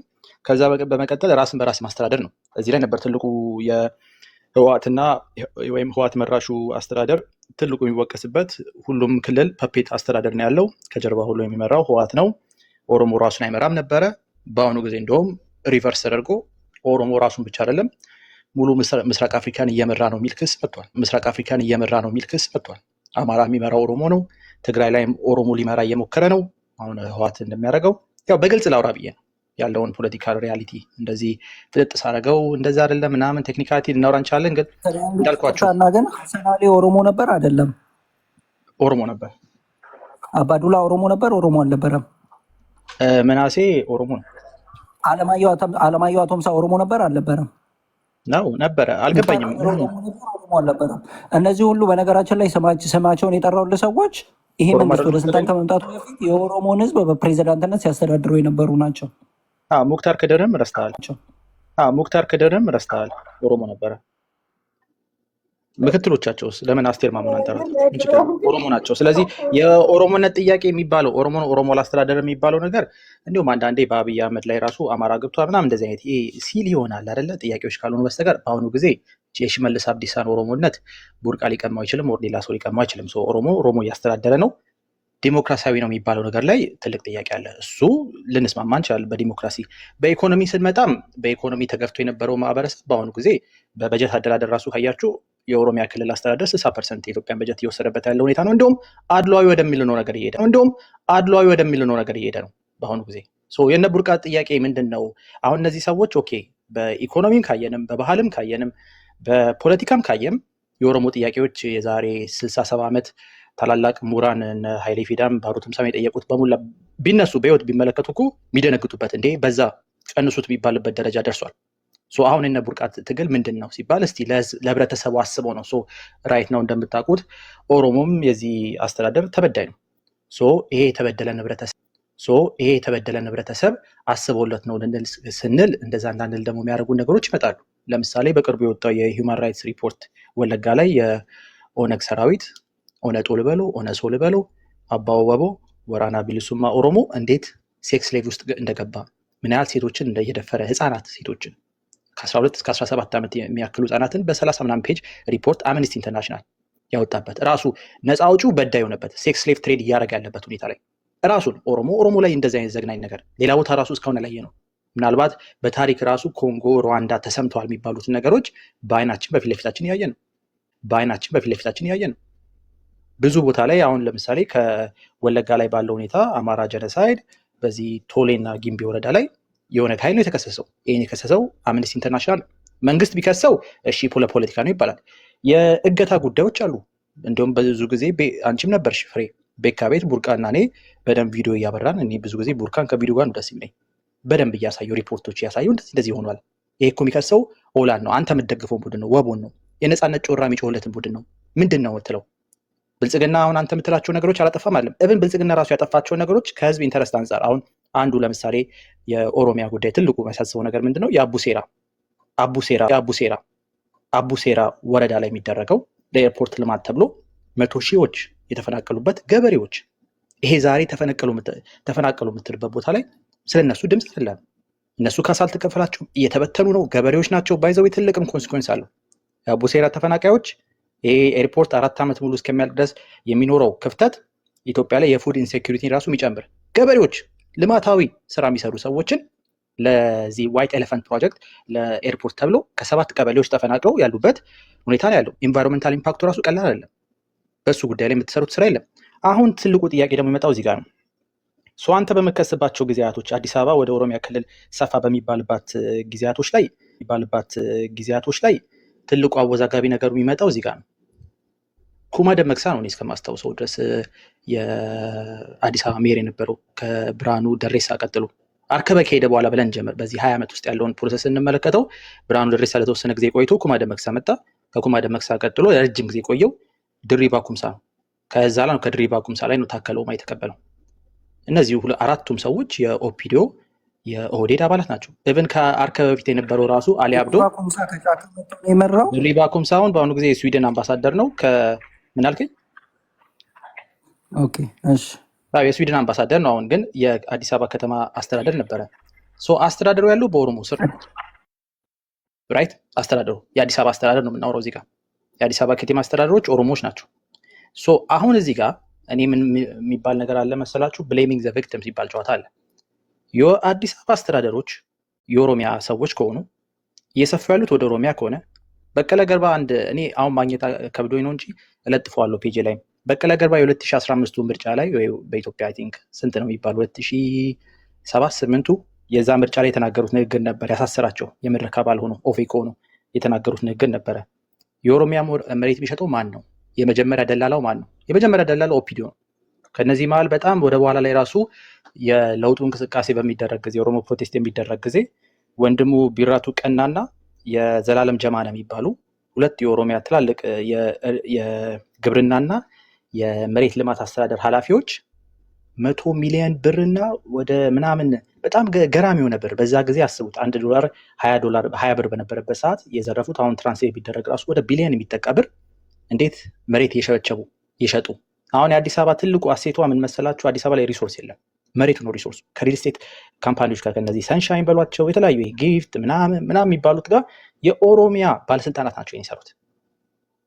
አሁን እዚህ ጋር ምናልባት አባይ ፀሐይን እዚህ ውስጥ ልከተው ትችላለህ ምናምን እንደዛ ምናምን ስቲል መሄደው ግን ከኢህአዴግ ቤት አይወጣም ይህ ጉዳይ። ስለዚህ አሁን ቡርቃ ዝምታ ማንን ነው የምትወቅሰው? ሪል ስቴቱንም ራሱ ሁለተኛ ደላላ ነው። ንግግሩን አመጣላችኋለሁ። በተለይ በቀለ ገርባ ይሄን ያሳሰረው ራሱ የዛን ጊዜ የምርጫው ጊዜ ያሳሰረው ያው በቀለ ገርባ ተመላላሽ ታሳሪ ስለሆነ ብዙ ምክንያቶች አሉ። ግን የዛኔ የታሰረበት በተለይ ለውጡ እስኪመጣ እስኪፈታ ድረስ ያደረገው ጊዜ የታሰረበት ጉዳይ ኦህዴድ ራሱ ዘራፊዎቹ የዛሬዎቹ እነ ታከሉ ማኮ ምን ሲሰሩ እንደነበረ አምቦ ላይ ይታወቃል። አዳነች አቤቤ እኮ አዳማ ላይ የሰራችሁ ይታወቃል። ጫልቱ ሰኝ በለው ጠይባ ሁሴን እንደሰሩ ይታወቃል።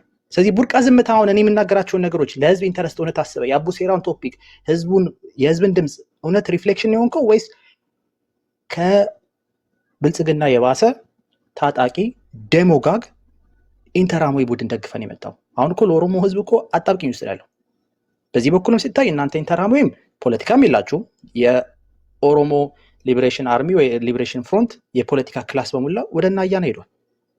በነፃ ትራንስፈር በነፃ እንትን ኢንተሌክቹዋል ወደዛ ሄዷል። ፖለቲካ የለም።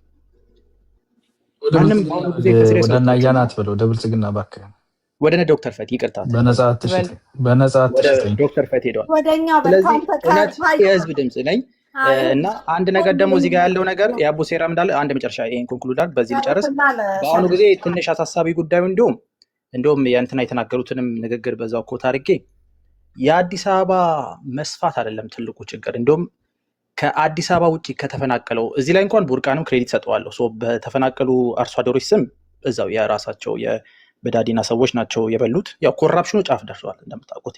አደባባይ ሚስጥር ስለሆነ ብዙም መተንተኑ ትርጉም የለውም። ዶክመንት ማድረግ ይሻላል። ግን በልማት ስም የተፈናቀሉ የአዲስ አበባ ነዋሪዎች አሉ። ለእነሱ ድምፅ የሚሆን የለም። አዲስ አበባ የሚል ሰው ራሱ በእነሱ ዙሪያ የተለያዩ ሪሰትልመንታቸው ላይ ትልልቅ ጥያቄዎች አሉ።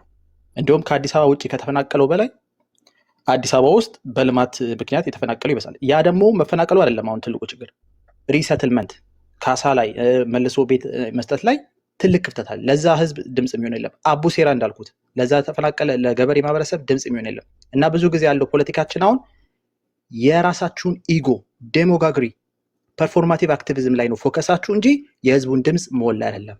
ለዛም ነው ትክክለኛ ጥያቄ መጠየቅ ስለሚከብዳችሁ አያናው ላይ የሚጫወቱባችሁ። ታሪክ የመልሱ አፌን በጊፍት አብሱ ወይ ቲክቶኬን ጨርሻለሁ። ደከመኝ። ወደ ዋና የውይይት ሀሳባችን ልመለስ። የአዲስ አበባ ጉዳይ ነበረ የተነሳው። ማለት የኦሮሞ ፖለቲከኞች ዲስኮርስ ለኛ አሁን ላለነው የአዲስ አበባ ልጆች እና ወደፊት ለልጅ ልጆቻችን ለምንፈጥራት አዲስ አበባ አስተሳሰባቸውና አመለካከታቸው ናሬሽናቸው ስጋት ነው ከሚል ነው ስንወያይ የነበረው። ጸደይም በዚህ ከሷት ስለነበረ ይህ ስጋት ደግሞ የጸደይ ብቻ አይደለም፣ አጠቃላይ የአዲስ አበባ ልጆች ስጋት ነው እነዚህ ዲስኮርሶች ማለት ነው። እና ሁለት የኦሮሞ ፖለቲከኞች ክንፍ አይተናል። በዓላማ ግብ ደረጃ አንድ ናቸው። በትግል ስትራቴጂ እና አካሄድ ደረጃ የተለያዩ ሁለት አካል አይተናል። አንደኛው የእነ አያናን ቡድን፣ አንደኛው የእነ ቡርቃ ቡድን። የእነ ቡርቃ የሰፊውን የኦሮሞ ኤሊቶች የሰፊውን የኦሮሞ ህዝብ የፖለቲካ ኢንተረስት ግልጽ አድርጎ የሚያሳይ አመለካከት እነ ቡርቃ ጋር ነው ያለው። ፊት ለፊት ነው የሚናገሩት። አዲስ አበባ ላይ ያላቸው የፖለቲካ ኢንተረስት እንደገና ደግሞ የሀገር ባለቤት ነን ሲሉ አዲስ አበባንም ጨምሮ የሀገር ባለቤት እንደሚሆኑ በግልጽ ነው የሚናገሩት፣ አይደብቁም። ልዩነቱ ምንድነው? እነ ቡርቃ በኃይል አዲስ አበባን ይዘን ሰልፍ ዲተርሚኔሽን እናደርጋለን የሚሉት፣ አያና ቅድም ህገ መንግስቱ የሚለውን ነው ሲያስረዳን የነበረው። በህገ መንግስት ደረጃ እስካሁን አዲስ አበባ የኦሮሚያ ናት ተብሎ አልተወሰነም። ህገ መንግስት ላይ ያለውን የፌዴራል መንግስቱ ነው የሚያስተዳድራት ቻርተሩ ምናምን እያለ አስረድቶናል አያና። አሁን እና አያናም አሁን ኢትዮጵያዊነትን እያስተማረንም እየሰበከንም አትጠራጠሩ አዲስ አበባ የሁላችንም ነች እያለን ነው። እና አያና ይህንን ስብከት የሚሰብኩን ብልጽግና ስልጣን ላይ እስከቆየ ድረስ ነው። ይሄ አስተሳሰብም አሁን የመጣው በዚህ 7 ዓመት ውስጥ ነው። ኢትዮጵያዊነቱም የመጣው አዲስ አበባ የጋራችን ነው የሚለው ወደ ብልጽግና ቡድን የሄደው አካል አዲስ አበባ የሁላችንም ነው ባለቤቱም ሁላችንም ነው የሚለው በዚህ በ7 ዓመት ውስጥ የመጣ ደግሞ አዲስ ዲስኮርስ ነው። ያው ዲስኮርሶች በየተርሙ ስለሚስተካከሉ ማለት ነው። አሁን ፋይናሊ ግን የነ አያና ቡድን የነ ቡርቃን ቡድን ተረጋጉ ነው የሚላቸው ሁሌ። ሲስተማቲክ በሆነ መንገድ የአዲስ አበባ ባለቤትነትን እናረጋግጣለን ነው። አሁን ይሄ ምንድን ነው የሚባለው የውይይት ነው የምክክር ኮሚሽን የሚባለው አንደኛው በሐሳብ ደረጃ ግብዓት አግኝተናል ብሎ የሚያቀርበው የአዲስ አበባ ባለቤትነትን በህገ መንግስት በማሻሻል በሰላማዊ መንገድ የአዲስ አበባን ጥያቄ ለኦሮሞ ህዝብ የመመለስ ወይም ደግሞ ባለቤት የማድረግ ስራ ነው የሚሰራው። ይሄ ኦብቪየስ ነው፣ ብዙ ምልክቶች ስላሉ ማለት ነው።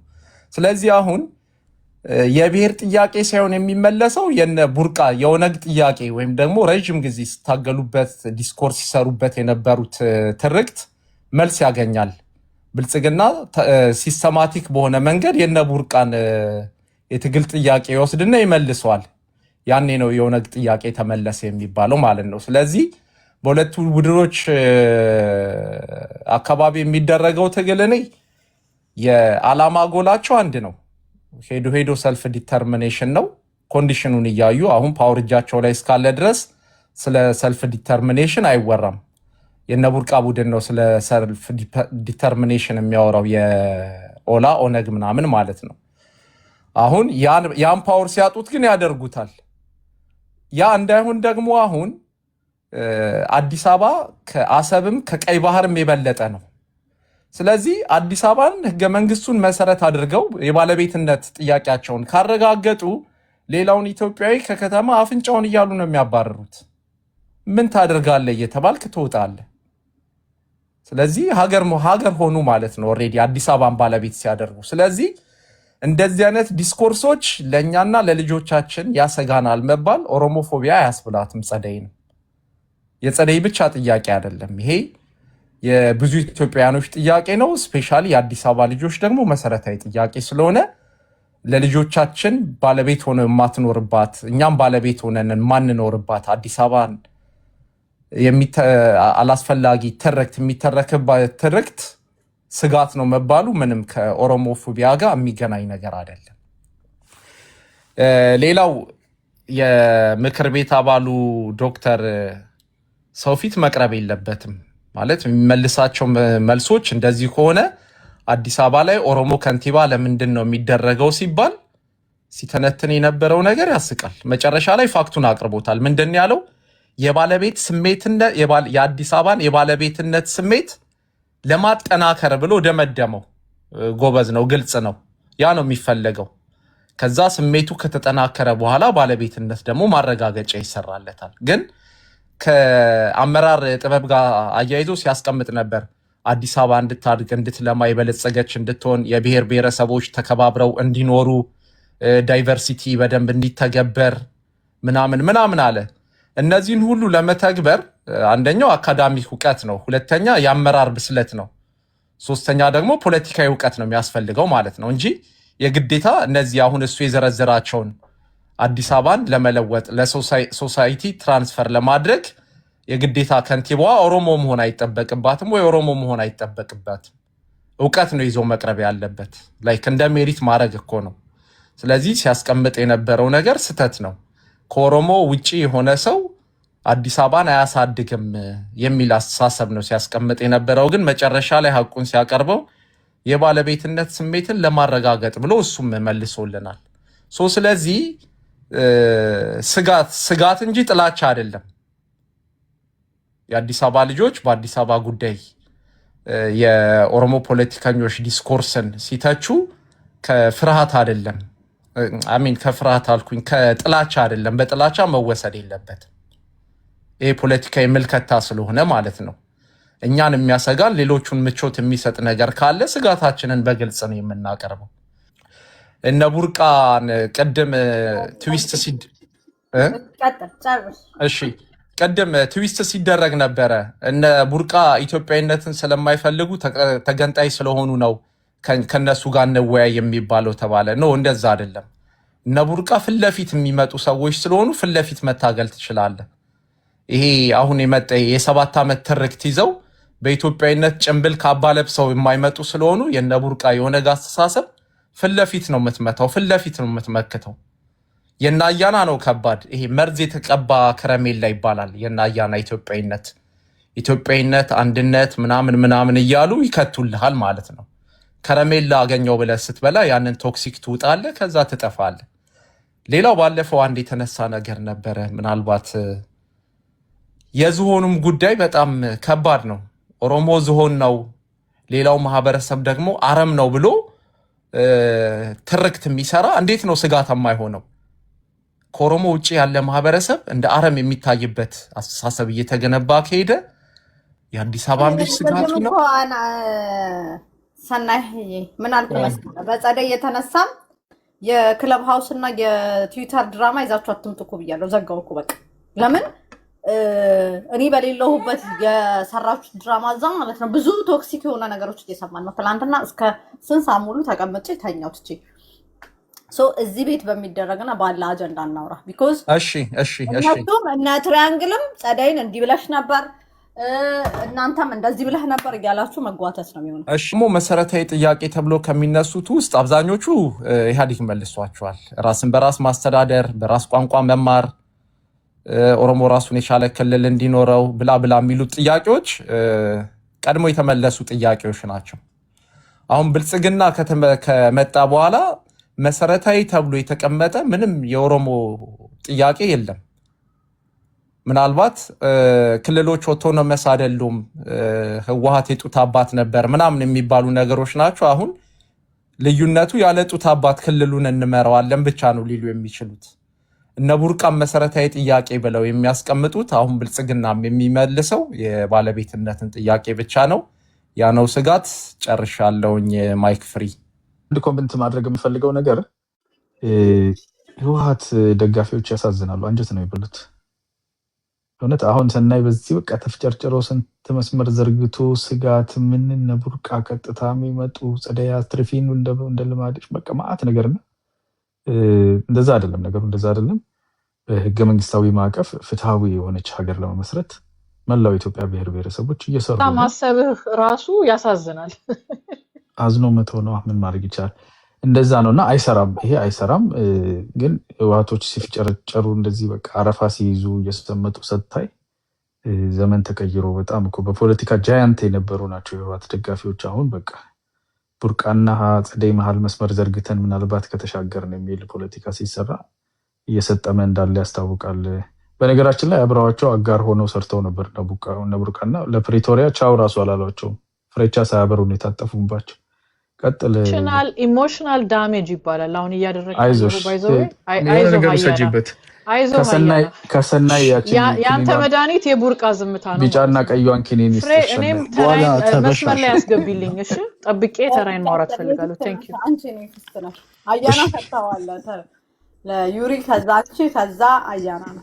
ግን ይቅርታ ማለት እኔ ይሄ ትሮልና ትሪገር ሙድ ልጅ እያለን የኬጂ ጨዋታ ነው። አያና በ47 ዓመት ሁሉ ነገር አዲስ ሆኖብን በኋላ ስለመሸ አይ ቲንክ የዶክተሩ ንግግር በጣም ገርሞኝ ነው ብቅ ያልኩትና እንዲያውም ዶክተሩ ብሔርተኝነት ተሸንፏል የሚለው ነገር እንዲህ ጥንቅቅ ያሉ ብሔርተኛ የፓርላማም የምናምን ዛሬ ስልጣን ላይ ያሉ መተኮስ ማስተኮስ የሚችሉ ማፈናቀል መሳለቅ የሚችሉ ምናምን አይነት ሰዎች ጥንቅቅ ያሉ ብሔርተኛ ከሳቸው የተሻለም ይኖራል ብዬ አላስብም። ኢንፋክት የተሻሉ ብሔርተኛ የሚባሉት እነ ሕዝቅኤል ጋቢሳም እነ ጀዋር ቢመጡ ከዚህ የተሻለም ነገር የሚናገሩ አይመስለኝም። እና ያቀረቧቸው 3 ፍርደ ገምድል ምክንያቶች የኢትዮጵያ የፖለቲካ እውነታ ብለው እሳቸው ማመናቸው በጣም ዲፕረስ ማለት ይህ ሀገር ከባርባሪክ ኔቸሩ ተስፈንጥሮ ይወጣል አይወጣም ብሎ እንደው አንዳንዴ ተስፋ እያደረገ የሚጠብቅ ሰው ካለ በጣም ሀገሪቱ ጥንቅቅ ያለ የብሔርተኛ ሀገር ለዛውም በጣም መድሎ የሚፈጽም ምናምን ሆኖ ሊቀጥል እንደሚችል ጠቋሚ ሲግናሎች ምናምን ሰጥተውን ሄዱትና ብሔርተኛ ተሸንፏል የሚለው እኔ ከተከበሩት ጠቅላይ ሚኒስቴር በላይ አደገኛ ብሔርተኛ ኢትዮጵያ ውስጥ አለ ብዬ አላስብም። በነገራችን ላይ በጣም አደገኛ ለኛ የነ ሕዝቅኤል ጋቢሳን አይነት ብሔርተኛ ለመታገል በጣም ቀላል ነው። ዳይሬክት ነው፣ ይነግርሃል፣ ጥፋ ይልሃል፣ ራስን ታደራጃለህ፣ ትጠብቃለህ። በጣም አደገኛው ብሔርተኛ ይሄ የማለ የገዘተ ምናምን ስልጣኑን ከተቆናጠጠ በኋላ በሁለት ካርድ የሚጫወተው ብሔርተኛ እሱ ትንሽ ከባድ ነው እና ብሔርተኛ ተሸንፏል የሚለው እኔ በጣም ኦቨር ሲምፕሊፋይድ የሆነ ኮንሴፕት ይመስለኛል። እሱ ላይ ህዝቡ እንዳይተኛ እንደው በደንብ ቃሉ ራሱ ቢታይ ማለቴ ነው። ሌላው ነገር አሁን አንዳንድ የተነሱትን ሁለት ነገሮች እንደው ፈጠን ብዬ ላንሳና የሰውየውን 3 ነጥብ እሱ ላይ ነው ማተኮር የምፈልገው። አሁን አጫሉ ስለ ፊንፊኔ ስለዘፈነ እና ምን ይጠበስ እንወደዋለን። አጫሉ አንድ ቡኒ የኢትዮጵያ ዜጋ ነው። በቃ እኔም ቡኒ ኢትዮጵያዊ ነኝ። አጫሉ ስለ ፊንፊኔ ስለዘፈነ ምንም የተለየ ለአንተ ለልብህ የሚሰጠው ምናምን ትርጉም ሊኖረው ይችላል። አስናቀች ወርቁ ስለ ኢትዮጵያ ዘፍናለች። አለማየሁ እሸቴ ስለ ኢትዮጵያ ዘፍኗል። ልጅ ሚካኤል ስለ ኢትዮጵያ ስለ አዲስ አበባ ዘፍኗል። ሮፍናን ስለ አዲስ አበባ ዘፍኗል። ቴዲ አፍሮ ስለ አዲስ አበባ ዘፍኗል። እንዲሁም ቴዲ አፍሮ ስለ አስመራም ዘፍኗል እና ምንም የተለየ ነገር የለውም። አሁን ይሄ ምን እውነት ፕሩቭ እንዲያደርግላችሁ ይሄ ይኸውላችሁ ተበድለሃል ተብሎ የተነገረውን የኦሮሞ ክሪቲካል ማስ የተለየ የባለቤትነት ስሜት እንዳለው እንዲያምንና እኩልነት ጭቆና እንዲመስለው ከማድረግ በዘለለ የምትሰሩት ፖለቲካ ዜሮ ሰም ጌም ነው። በነገራችን ላይ የእናንተ ፖለቲካ አሁን መሆን የነበረበት በተለይ ደግሞ ስልጣን ከተቆጣጠራችሁ በኋላ ኃላፊነት የሚሰማው የኦሮሞ ወጣት እንዳልተጨቆነ በዚህ ሀገር ላይ በላቡ በደሙ ምናምን ሰርቶ መኖር እንደማንኛውም ቡኒ ወላይታ ወይ ቡኒ አማራ ምናምን በት ብለህ ሮጠህ ምናምን አዲስ አበባ በምትፈጥረው እድል ሮጥ ብለህ ብላ አንተ ከማንም አትለይም ምናምን የሚል ፖለቲካ መሸጥ ሲገባችሁ ዛሬም ድረስ የተለየ ባለቤት እንደሆነና የተለየ እንደተዘፈነ እኔ አይ ቲንክ ከልጅ ሚካኤል አጫሉ የሚለይ አይመስለኝም። ክሪቲካል ማስ በማንቀሳቀስ ካልሆነ በስተቀር እምብርቱ የተቀበረበትና ያደገበት ከተማ ዛሬ በሌሎች ክልሎች ቢሄድ ልጅ ሚካኤልን የሚያስተናግዱ መሬቶች የሉም እኮ አይደል? ልጅ ሚካኤል ከአዲስ አበባ ከወጣ በኋላ አሁን ባለው ህገ መንግስት ሀገር አልባ ምናምን ሆኖ ነው የሚቀመጠው። እንዲያውም በአጫሉ ሜቢ አምቦ ላይ የራሱ ኮንስቲትዌንሲ ስላለው ሁለተኛ መጫወቻ ካርድ ነው ስለ አዲስ አበባ የሚዘፍነውና እኔ አንዳንዴ ፖለቲካው ራሱ አይለወጥም። ለዚህ እኮ ነው ሰዎች በጠመንጃ የሚታገሏችሁ። የገነባችሁት ውሸት በጠመንጃ ካልፈረሰና እዛ ሀገር ላይ እኩልነት ካልሰፈነ በስተቀር አሁን ያለው እውነት እየተባለ የሚሸጠው ቤተመንግስት የሚሸጠው እውነት የአንድ ብሔር እውነት ነው። የፓርላማ አባላት መጥተው የሚሸጡት የአንድ ብሔር እውነት ነው። አይ ሆፕ ኤንድ አይ ፕሬይ ሰውየው ይሰማሉ ብዬ ምክንያቱም ለፌርነስ የሚጠቅማቸዋል። ኤንድ ኦኬ ዲቤት የምናደርገው ሰዎች እንኳን እዚሁ ስንላፋ ስለምንውል ሌላ ምንም ችግር የለውም። ሌላኛው ነገር የአዲስ አበባ የኮሪደር ልማት ድሃ ምን ጠራ ነው። በነገራችን ላይ አሁን አንዳንድ ሰዎች ሊሳለቁበት ይችላሉ። የአንድ ድሃ ሳሎን በሀብታም አጥር ግድግዳ ላይ ላስቲክ ጥሎ ማታ የሻማ ገንዘብ ካለው ልጆቹን ይዞ ሜቢ ቀን የመንግስት ትምህርት ቤት ህፃናቶቹ የሚሄዱ ከሆነ ልጅቷ በሻማ ቁጭ በላይ ቤት ስራዋን ሰርታ አጥንታ ሜቢ የተሻለ ነገን የሚያልሙበት ሌላ አገር የሌላቸው የድሆች ጭምር ከተማ ነው እና ይሄ የኮሪደር ልማት ምናምን ይሄ ለውጥ ይዞት የመጣው ምንድን ነው? ይሄ ለውጥ ኢትዮጵያውያን ኢንክሉዲንግ የኦሮሞ ልጆች ሞተው አመጡት ይባላል። ያው ብሔር ትግል እንደነበረ በኋላ ላይ ግልጽ እየሆነ መጥቶ ሊሆን ይችላል። ይሄ ለውጥ አሁን ይዞ የመጣው ዲሲ ቁጭ ብለው ይታገሉ የነበሩ እነ መስፍን ፈይሳ ምናምን የሚባሉ እነ ናትናኤል መኮንን የሚባሉ ሰዎች በመከላከያ መኪና ሴት ጭነው እና በጋርድ ታጅበው ክለብ እንዲጠጡበት በውስኪ እንዲራጩበት ከማድረግ በዘለለ ይዞት የመጣው ነገር የለም። ድሃን የመነጠርከው የድሃ ሳሎን አፍርሰህ አበባ የተከልከው ኦኬ፣ አበባ መትከሉ ምናምን ጥሩ ነው ላይን ምናምን እኔ ብዙ እሱ ላይ አሁን ዱዌል አድርጌ ሰው ማስለቀስ አልፈልግም። ድሃ ግን መንጠረሃል፣ የድሃ ሳሎን አፍርሰሃል። ሜቢ በስደት ብዙ ከመኖር ድሃ የረሳን ወይም ደግሞ ዛሬ ብዙ ሚሊዮን ብሮች አካውንታቸው ውስጥ ያጨቁ ሰዎች ድሃ ምን እንደሆነም ትርጉሙ ሊያጡት ይችላሉ፣ ወይም ደግሞ ሊጸየፉት ይችላሉ። አንድ ወቅት ላይ የአማራ ክልል ጦርነት ተጀመረ ተብሎ ሰዎችን በደረቁ ላጭተው ኮንሰንትሬሽን ካምፕ አስቀምጠው ቆሳስለው ምናምን ፖሊሶች ደብቀው ያወጡት ፎቶዎች ምናምን ነበሩና ዛሬ ያለችው ኢትዮጵያ ይሄ ናት እኮ። ድሃ መንጠራ አንድ ዲሲ ውስጥ በት ብሎ መኖር ያለበትን አቬሬጅ ሰውዬ አምጥታ በመከላከያ መኪና ምናምን ሴቶች ሲያባልጉ የሚውልበት ሀገር ነው የሆነው። እንደው ፍሩቱ እንኳን ለድሃው ለሌላው ኦሮሞ ይሄ ስፒልኦቨር ኢፌክት ፍንጥቅጣቂው ደርሶት ቢሆን እንኳን ሀገር እየተሻሻለ ይሄዳል። በርካታ ነውር ነው ያለው። እኔ የፓርላማ ሰዎች እዚህ መታችሁ ስታወሩ ህዝቡ ምን ያህል እንደሚቆጣ በዚህ በብሔር ፖለቲካ ላይ መታችሁ ጋዝ ስትረጩና ይሄ የዋሁ የኦሮሞ ወጣት በርካታ መጽሐፍትን ያላነበበው በጥቂት ሞቢላይዜሽን የተነሳሳው በ1300 ሌሎች በአካባቢው ይኖሩ የነበሩ ኢንዲጂኒየስ የሆኑ ሌሎች ሰዎችም እንደነበሩ እንደ ኦሮሞ ደግሞ በዚህ ሀገር ላይ ተካቶ ትልቅ ታሪክ ተሰርቶ አንድ የሆነ ህዝብ ምናምን ወደ መስበክ ፖለቲካ ካልመጣ የሚያስቅ ሀገር ነው የሚኖረን። ያው ይቀጥላል ለማለት ነው። ሌላው ነገር ይሄ የዶክተሩና የቡርቃ ዝምታ ንግግር፣ በነገራችን ላይ ቡርቃ ዝምታ ዶክተሩን እየተቃወመ አይደለም፣ እያጠናከረ ነው ጥያቄው። የኦሮሞ ተቃዋሚ የለም አሁን ላይ። የኦሮሞ ጥያቄ የሚያጠናክሩ ሰዎች በመነጫነጭ ልክ በደርግ ጊዜ ሰናይ ልክ ኦሮሞ ነበር፣ ባሮ ቱምሳ ኦሮሞ ነበር፣ መንግስቱ ኃይለማርያም ኦሮሞ ነበር፣ ኃይሌ ፊዳ ኦሮሞ ነበር።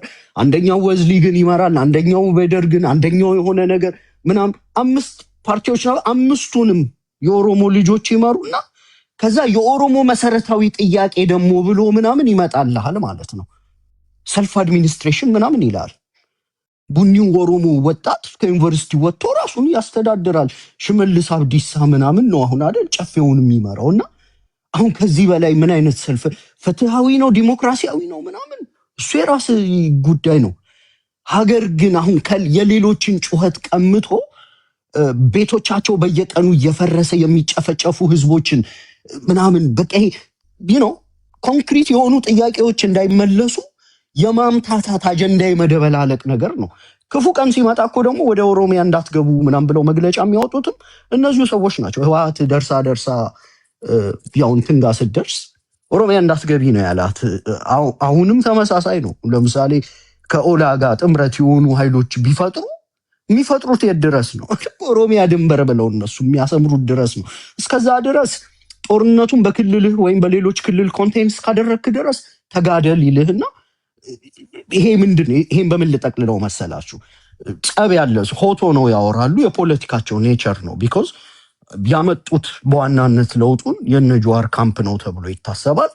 አብይ አህመድ በጥፊ ብሎ ስልጣን ነጠቃቸውና ኩርፊያ አለ። ኩርፊያው ግን ይሄ ፋንዳሜንታል ከሆኑ የፖለቲካ ጥያቄዎች የተነሱ አይደሉም።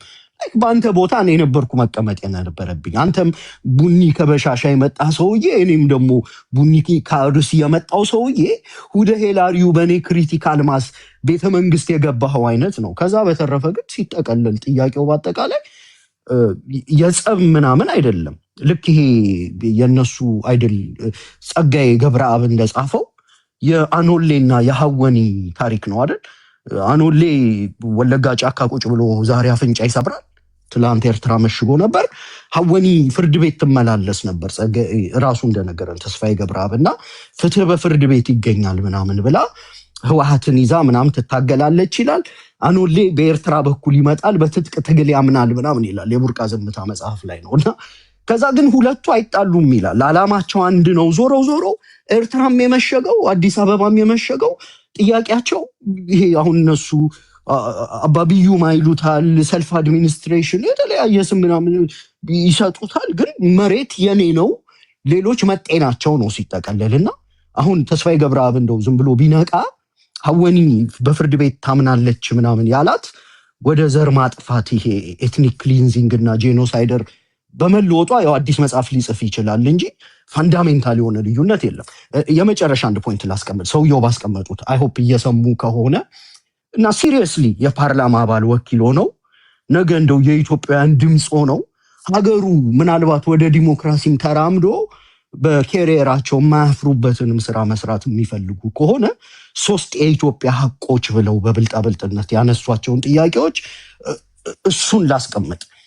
የአዲስ አበባ ከንቲባ ኦሮሞ ቢሆን ጥቅሙ ብለው ነው ያስረዱት። ባይሆንስ ብለን ደግሞ ሳንቲሙን ስንገለብጠው ባይሆን የታሪካዊ በደሉ አልተበለሰም። እንግዲህ ከንቲባ ባይሆን ነው ጠቅላይ ሚኒስትር ጨፌውን ሽመልስ ይመራል፣ ቤተመንግስት ያለው አብይ አህመድ ነው። አሁን እያወራን ያለ ነው የሰልፍ አድሚኒስትሬሽን፣ ይሄ ከቀበሌ የዲሰንትራላይዜሽን ኮንሴፕት ነው። በነገራችን ላይ አዲስ አበባ ከንቲባ ሞስት ፕሮባብሊ በቀበሌና በወረዳ ሌቭል ሰዎች የሚመራቸውን ሰው መርጠው እንደ ማንኛውም ህዝብ በፌዴራሊዝም ወይ በዲሴንትራላይዜሽን ወኪላቸውን መርጠው እዛው በበጀቱም በምኑም በቀን ስራም በታክሲ አስከባሪ ምናም በትበት እያሉ በረጅም የሰልፍ ጋጋታ ታክሲ ይዘው ፀሐይ ቀቅሏቸው እንዴት ለዚህ ሀገር ኮንትሪቢዩት አድርገው ይኑሩ ነው እንጂ ሌላ የንግስና ምናምን አይደለም። ጠቅላይ ሚኒስቴሩ ኦሮሞ ሆኖ መዋቅሮች አብዛኛው ነገር ላይ የኦሮሞ ሰው ሆኖ which I have no problem። በነገራችን ላይ ከንቲባው ኦሮሞ ባይሆን ግን ፀሐይ የምትጠልቅ የሚመስል ትንተና መስጠት ለምሳሌ እንዴት ብለው ነው እሳቸው ያስቀመጡት? በኦሮሞና በአዲስ አበባ መስተዳደር ያለውን ያስተዳደር ነገር ለማሳለጥ ይላሉ። በነገራችን ላይ ኤግዛክትሊ ቱ ደ ኮንትራሪ ኮንፍሊክት ኦፍ ኢንተረስት ነው የሚፈጥረው። አዲስ አበባ በኦሮሞ ተከባለች ይላሉ። እኔ በዚህ ኮንሴፕት ይሄ ተከበበ እኔ እምብርትናትና እሱ የህፃን ጨዋታ ስለሆነም አልገባበትም። ምክንያቱም አዲስ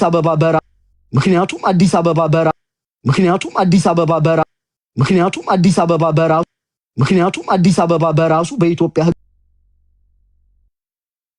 ከበበ ምናምን የሚል የለም። በርካታ ብሔሮች በውስጡ የያዘች እንደሆነች የሚታወቅ ነው። ግን አሁን እሳቸው ባሉት እንኳን በአዲስ አበባ መስተዳድርና በኦሮሞ የሚጠይቀውን ጥያቄ በሙሉ አዲስ አበባ ላይ ኦሮሞ ከንቲባ በመሾም አደረጉት አይደል? ታከለ ኡማን ከሽመልስ ጋር አስቀምጠው አፈራረሙ። which is conflict of interest direct conflict of interest ነው የሚፈጥረው። የአዲስ አበባው ከንቲባ ለአዲስ አበባ ሰው ነዋሪዎች በርካታ ብሔሮች ይከራከራል፣ ጥቅማቸውን ያስጠብቃል ተብሎ የሚጠበቀው እና ኦብቪየስሊ ደግሞ ከጨፌው ተወክሎ የሚመጣው የሽመልስ አብዲሳ አስተዳደር ሁለቱም በፖለቲካ በአጀንዳ የሚናበቡ ሁለቱም አዲስ አበባ የኦሮሞ ናት ብለው የሚያምኑ መሪዎችን ስታስቀምጥ በቃ ተመሳሳይ ነው ማለት ሽመልስም አያስፈልግም፣ ራሱ ታከለ ኡማ ሊያስፈጽመው ይችላል። ኢንፋክት ትክክለኛ ሀገር ቢሆን ለቼክ ኤንድ ባላንስ እንኳን እንዲያውም አዲስ አበባ ባይ ዲዛይን በእርግጥ በዲሞክራሲ ነው መመረጥ ያለበት። በዲሞክራሲ የተመረጠው ሰውዬ ኦሮሞ ቢሆንም ችግር የለብንም፣ ያው በኋላ ጣሞ ስለሚተረጉሙት ማለት ነው። ግን እንደው ዲሞክራሲውን ቴስት ለማድረግ እንደው ለተለያየ ጊዜ ኦሮሞ ያልሆኑ ሰዎችን በመምረጥ ከጨፌው ወኪሎች ጋር በማፋጠጥ ሁለት የተለያዩ ስሜቶች እየተሞራረዱ የህዝብ ጥቅም እንዲጠበቅ የማድረግ ሳይንስ ነበር መከተል ያለባቸው አይደል? ግን ይሄንን ለኢትዮጵያዊ እንደሚበጅ ተደርጎ መቅረቡ እኔ ሮንግ ነው። ሁለቱ ላይ አንድ ደቂቃ ወስጄ ለአንድ አንተ ትንሽ ባጭሩ ምናምን ቡርቃ ደቂቃ ያወራው እኮ እኔ በቃ ለአንድ ላድርገው የእሳቸውን እኮ ነው ለአንድ ሰብሰብ አድርጎ በአንድ በ10። እሺ በነገራችን ላይ ቡርቃ ረጅም ደቂቃ ነው። እኔ እንዲያውም የድጋፍ ስለሆነ አይኖ ትሪያንግልም ያው ከብልጽግና አንጻር ምናምን እንትን ካላ እሺ ለአንድ ላድርገው ችግር የለውም። በቃ ተቀጣይ እኔ አሁንም በጨዋነት ስላለች ሌላም የአማራ ድምጾችን መሰማት ይቻላል። ያው ዩሪ በነገራችን ላይ በደንብ ለብልጽግና ከሩቅ ናቸው ከማይባሉ ሀሳቦች ውስጥ ነው የተወሰኑ ነገሮች ናቸው ቅርጽ ያጡት እንጂ አያና ቅርጽ ያስይዘዋል። አይ ችግር የለውም። እኔ ከብልጽግና የምርቀውን ያህል ነው ብትርቀው ማርያም እና ሜይሶን ማን ነበር እንደዛ አይነት ሪሌሽንሺፕ ያላችሁ እና እውነተኛ አማራ ቅድስት ብትናገር ቀጣይ ለፍሬ እሺ ችግር ቅድስት ቅድም ቃል የገባውልሽን ሰማሻል። የሚገርመው ድሮ የህወሓት ካድሬ የሚባሉት እነ ዳንኤል ብርሃነ ኳሬዝማ ምናምን ነበራቸውና አሁን ሰዋቶ እንዲህ ቡሊዎችን ምናምን ይዞ ብልጽግና መላኩ አያናን እንኳን አይጨምርም። ያኛው የተናገረው ሶስት ማዕዘኑ ሰውዬ እንዶ የፖለቲካውንም መሞት ምናምን ስለሚጠቁም እሷን ልበልና ኤኒዌይስ ግን ሰውየው የተናገሩት ሌላኛው ነገር ልዩ ጥቅም ስለሚከበር ምናምን ህገ መንግስቱ ያንን ስለሚሰጥ ይሉና በኦሮሞ መከበቧ ብለው የነዋሪው ስነ ልቦና ይላሉ እንደ ሁለተኛ ምክንያት ይጠቅማል ኦሮሞ መሆኑ የነዋሪው ስነ ልቦና ማለት የትኛው ይሄ ማጆሪቲው ኦሮሞ ያልሆነው በላጲስ ካስተዳደር የተፋቀው በምንም መልኩ ያልተወከለው ሰው የዚህ ሀገር ዜጋ አይደለም ማለት ነው። ነዋሪው ሲባል እኔ የቆምኩለት የኔን ቋንቋ የሚናገረው ያጥንት ጉልጥምቴ ሰውዬ ምናምን ይሄ ከድሃ ምንጠራው የተረፈው ዜጋ ያልሆነው ውክልና ባይኖረውም ጥቂቶች ምናምን እስከተወከሉና ምናምን ድረስ ከንቲባ ባንሆን ዋላችሁ ችግር ስለምንፈጥርባችሁ ከንቲባ መሆናችንን ዋጣ አርጋችሁ ምናምን አይነት ነገር ይመስላል። እና የመጨረሻው ግን ይቺ የመጨረሻ ናት። ያው ከዛ ወደና አያና ወረውረውና አደምጣለሁ። የመጨረሻው ደግሞ በጣም በቃ ውሸት የሆነው ጉለሌ ምናምን ማለት ሲሪየስሊ ወስዶታል። ይሄ የስም ለውጡን በ1481 የተጻፈ መጽሐፍ ወስደ አሁን አሉኝ እኔ በርካታ መጽሐፍት ከፍቼ ባሳይ ጉለሌ የሚል ስም የለም የኢትዮጵያ ካርታ ላይ። ከሆነ ጊዜ በኋላ በናቹራል በሆነ የዲሞግራፊ ሙቭመንት የፖፑሌሽን ሙቭመንት ህዝብ ይንቀሳቀሳል። ህዝብ ስታግናንት አይደለም። እና የኦሮሞ ህዝብ ባደረጋቸው እንቅስቃሴዎች እና ጊዜው በነበረው ጦርነት ሀገር ሲሰፋ ሲጠብ ምንም ሲል ምናምን የመኖር ናቹራል ሂደት እኔ በክፋትም አላየውም። ያንን ግን ወስደህ ጉለሌ የሚል ስም ቢኮዝ ዊ ኦል ኖ የኦሮሞ ገዳዎች በሄዱበት አካባቢ ጦርነት አድርገው ስም ይለውጣሉ አይደል? ይሄ አሁን ፐብሊክ ሪከርድ ላይ ያለ ፋክት ነው። በ14 ምናምን የተጻፉ መጽሐፎች ላይ ጉለሌ የሚል አታገኝ፣ ገለመሌ የሚል አታገኝ። ያንን እንደ ሀቅ ለኦሮሞ ወጣቶች እየሰበኩ የጸረ ባርነት ትግል ነው ብሎ ያንን ፍሬም ማድረግ የአንድ የፓርላማ ሰው ማለት ማንበብ ማንን ገደለ ቢኮዝ ማንበብና መጻፍ ታላቅ ቁም ነገሩ ምናምን አይደል የሚባል። ቢኮዝ አሁን ይሄንን የማወራው የታሪክ ዲስኩር አይደለም። አሁን መጽሐፍ ከፍቼ ማሳየት የምችለው ነው አይደል? እዚሁ ንግግር ላይ የኦሮሞ ጎሳዎች ከጥንት ጀምሮ የሚኖሩበት ታሪካዊ ሀቅ ይላል። ጥንት ማለት መቼ ነው? ጥንት በ1270 ነው። ጥንት በ1300 ነው። ጥንት በ1400 ነው። ጥንት ከ1541 በፊት በአቢሲኒያው ሃይላንደር እና በሐረሪው ምናምን በነበረው ጦርነት በፊት የነበሩ ማፖች እንዳለ ቢበረበሩ እንዲህ አይነት ነገር ይገኛል። እንዲህ አይነት የቦታ ስያሜና አሁን በባርነት ውስጥ ነባሮች ኔቲቮች ተፈናቅለው ይሄ ሴትለሩ ሀገር ወረሰ የሚባል ዋት ኢዝ ጥንት? እኔ አሁን ይሄንን እሺ ይችን ብዬ አቆማለሁ። እና ሀብታሙ ምናምን መጥቷል። ጥሩ ነው። ብልጽግናዎች በርከት አቅም እያጠናከሩ አንድ ሚዩት አድርጉት አቶ ሀብታሙና ልጨርስ። ኦኬ ጥንት የሚለው ማለት ይህንን አሁን እና አያና ጋር እንላፋበታለን፣ ችግር የለም።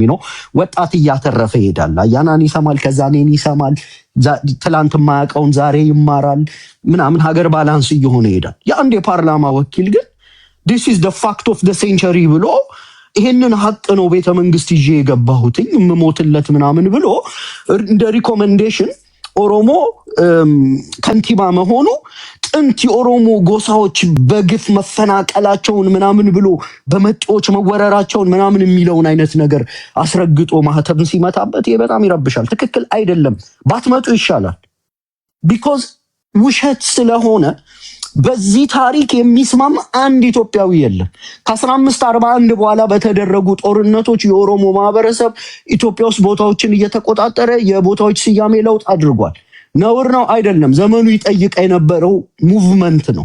ያንን ግን እንደ ልሙጥ እውነት አድርጎ ሌሎችን መጤ አድርጎ ኢቭን ለዛሬ ፖለቲካ እንኳን መጠቀም አዛ ፓርላመንት ያ ትንሽ የሚያሳዝን ነው። እቺ የመጨረሻዋ ደግሞ በጣም ያሳዘነችኝ የተዛባውን የታሪክ ሂደት ይላልና የትኛው ራሱ የሀገር ባለቤት የሆነው በአጽመ ርስቱ ሀገር ያቀናው ኢቭን በነግራኝ ጦርነት ጊዜ እንኳን የወርቅ አብያተ ክርስቲያናት ቀርጾ ሲቪላይዜሽን ቀርጾ ፈጥሮ የነበረው በፓስቶራል ሙቭመንት ምናምን ሴትል አድርጎ ከተማ ላይ ይኖር የነበረ ህዝብ ምናምን በነበረ ክላሽ ኦፍ ሲቪላይዜሽን ዲሞግራፊ እየተዋሃደ እየተዋለዱ መጥተው የዛሬው ማህበረሰብ ላይ መድረሳችን ነው የተዛባው የታሪክ ግንኙነት። የትኛውን ፋክት ደብቀዋችሁ ነው ይሄንን እንደ እውነት ልትነግሩን የምትሞክሩት? መደምደሚያ ምን መሰላችሁ? ይኸውላችሁ መደምደሚያው ዩሪ አጽመርስት ምን ማለት ነው? ትናንትም ስትል ነበር ነው። አይ ትርጉም ፈልጌ ነው። አጽመርስት ማለት አባቶችህ በውጊያ በምን እየተዋግተው ከወራሪም ጋር ከምንም ጋር የሞቱበት አጽማቸው ቢቆፈር አጽማቸው የሚወጣበት ርስትህ ማለት ነው። የሁሉም አማርኛ ነው ግዕዝኛ ነው? ለመጀመሪያ ጊዜ ስለሰማሁት ነው። እሺ በዘር የሚተላለፍ ግዕዝ ወይ አማርኛ መሆኑን ንገረኝ። ለመጀመሪያ ጊዜ ትናንት ነው ካንተ። እኔ ለአንድ ብዙ ጊዜ ሰምተዋል። አንዴ ለአንድ ላድርግ። ይኸውላችሁ የሚያሳዝነው ነገር ማለት ነው የፖለቲካ ሰዎች ሲሪየስ የሆኑ ይሄ ሀገር የመምራት ሲሪየስ ፊውቸር አለን ብለው የሚያስቡ ሰዎች እንዲህ አይነት ቀንጠብጣቢ ነገር ይዛችሁ አትምጡ። አሁን የተፈጠረው ትውልድ በጣም ብዙ ያነበበና ብሪሊያንት ነው።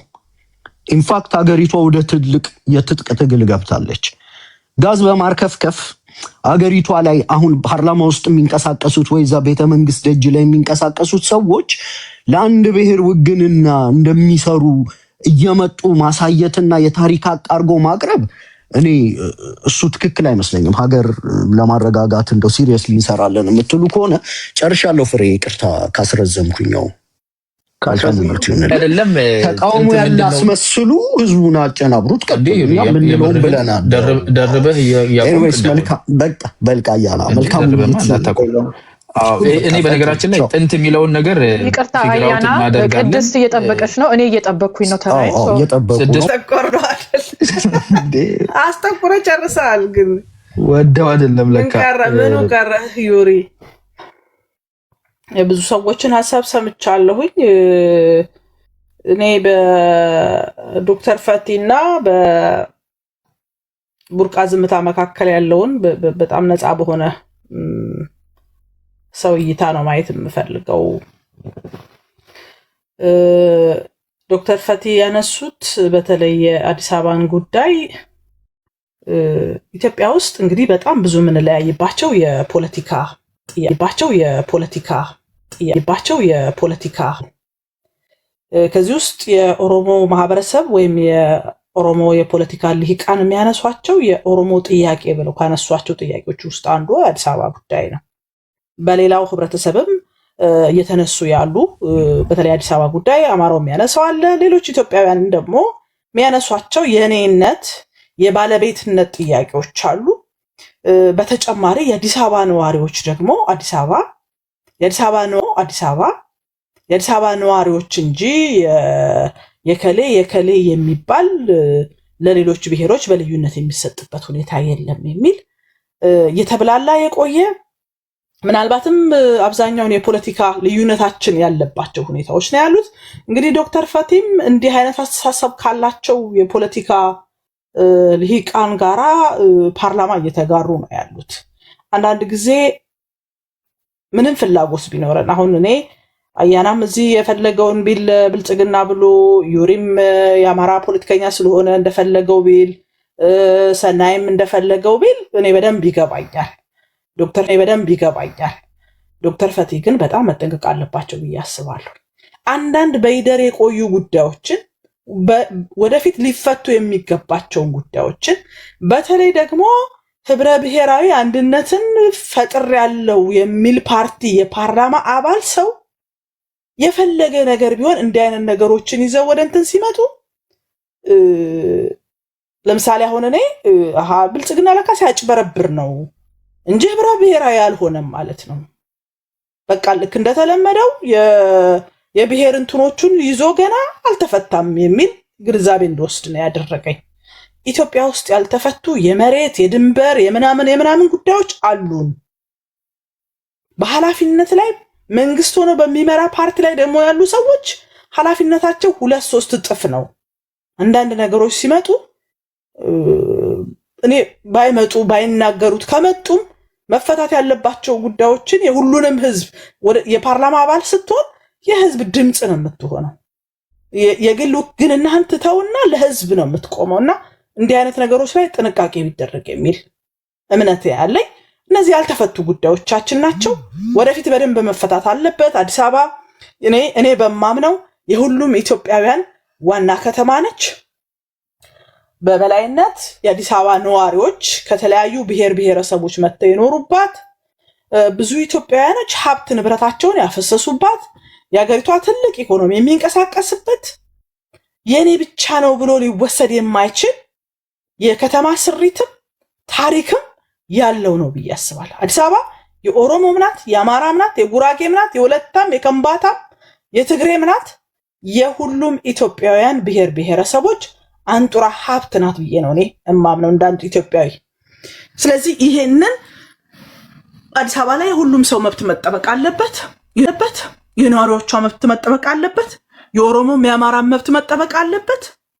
አዲስ አበባ ብዝሃ ቋንቋ ብዝሃ ሃይማኖት ያለባት ስለሆነች የቋንቋ ጥያቄዎች አሉ። እነሱ የሚፈቱባቸውን መንገዶች በዘላቂነት የኔ በላይ የኔ በታች የሚባልባቸው አይደለም። የአስተዳደር ጥያቄዎች አሉ። እነሱ የሚፈታበትን መንገድ እንዘረጋለን እንጂ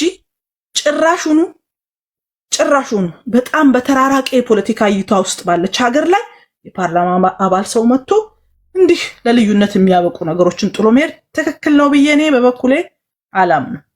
በሌላ በኩል የቡርቃ ዝምታ ያነሳቸው መዓት ነገሮች አሉ። እኔ የቡርቃ ዝምታ የራሱ ፍላጎት አለው። የኦሮሞ ህዝብ ግን በዋናነት መታገያ ብሎ ያነሳቸው ጥያቄዎችን እንደውም አሁን ያለው መንግስት ከዚህ በፊት በተነሱበት መንገድ ሳይሆን በሌላ መንገድ እንደመለሰ ነው የሚሰማኝ። እኔ ለምሳሌ የኦሮሞ ህዝብ ከዚህ በፊት ያነሳቸው የነበሩ ምናልባትም እነዚህ ጥያቄዎች ካልተመለሱ የመገንጠል ሀገር የመሆን ጥያቄዎችን ለረጅም ዓመታት ትውልዱም እንዲቀበለው አሰራርም ምንም እንዲመጣበት ትግል ሲደረግባቸው ነበረ። አሁን የመጣው መንግስት ምንድን ነው ያደረገው? አይ የኦሮሞ ህዝብ የኢትዮጵያ ታሪክ ውስጥ የለም፣ አይመለከታችሁም፣ እንገነጠላለን ምናምን የሚለውን ትርክት ገልብጦት እንደውም ይሄን ሀገር የሰራሁት እኔ ነኝ፣ የሀገር ባለቤት ነኝ፣ ከኔ በላይ ለዚህ ሀገር የደከመ የለም፣ ይህ ወደ ዳር የመገፋት እንትን የነበረውን ስቦ ወደ መሃል አምጥቶ የተነሱ እኔ ያልተመለሱ ጥያቄዎች አሉ ብዬ ለማመን ይከብደኛል።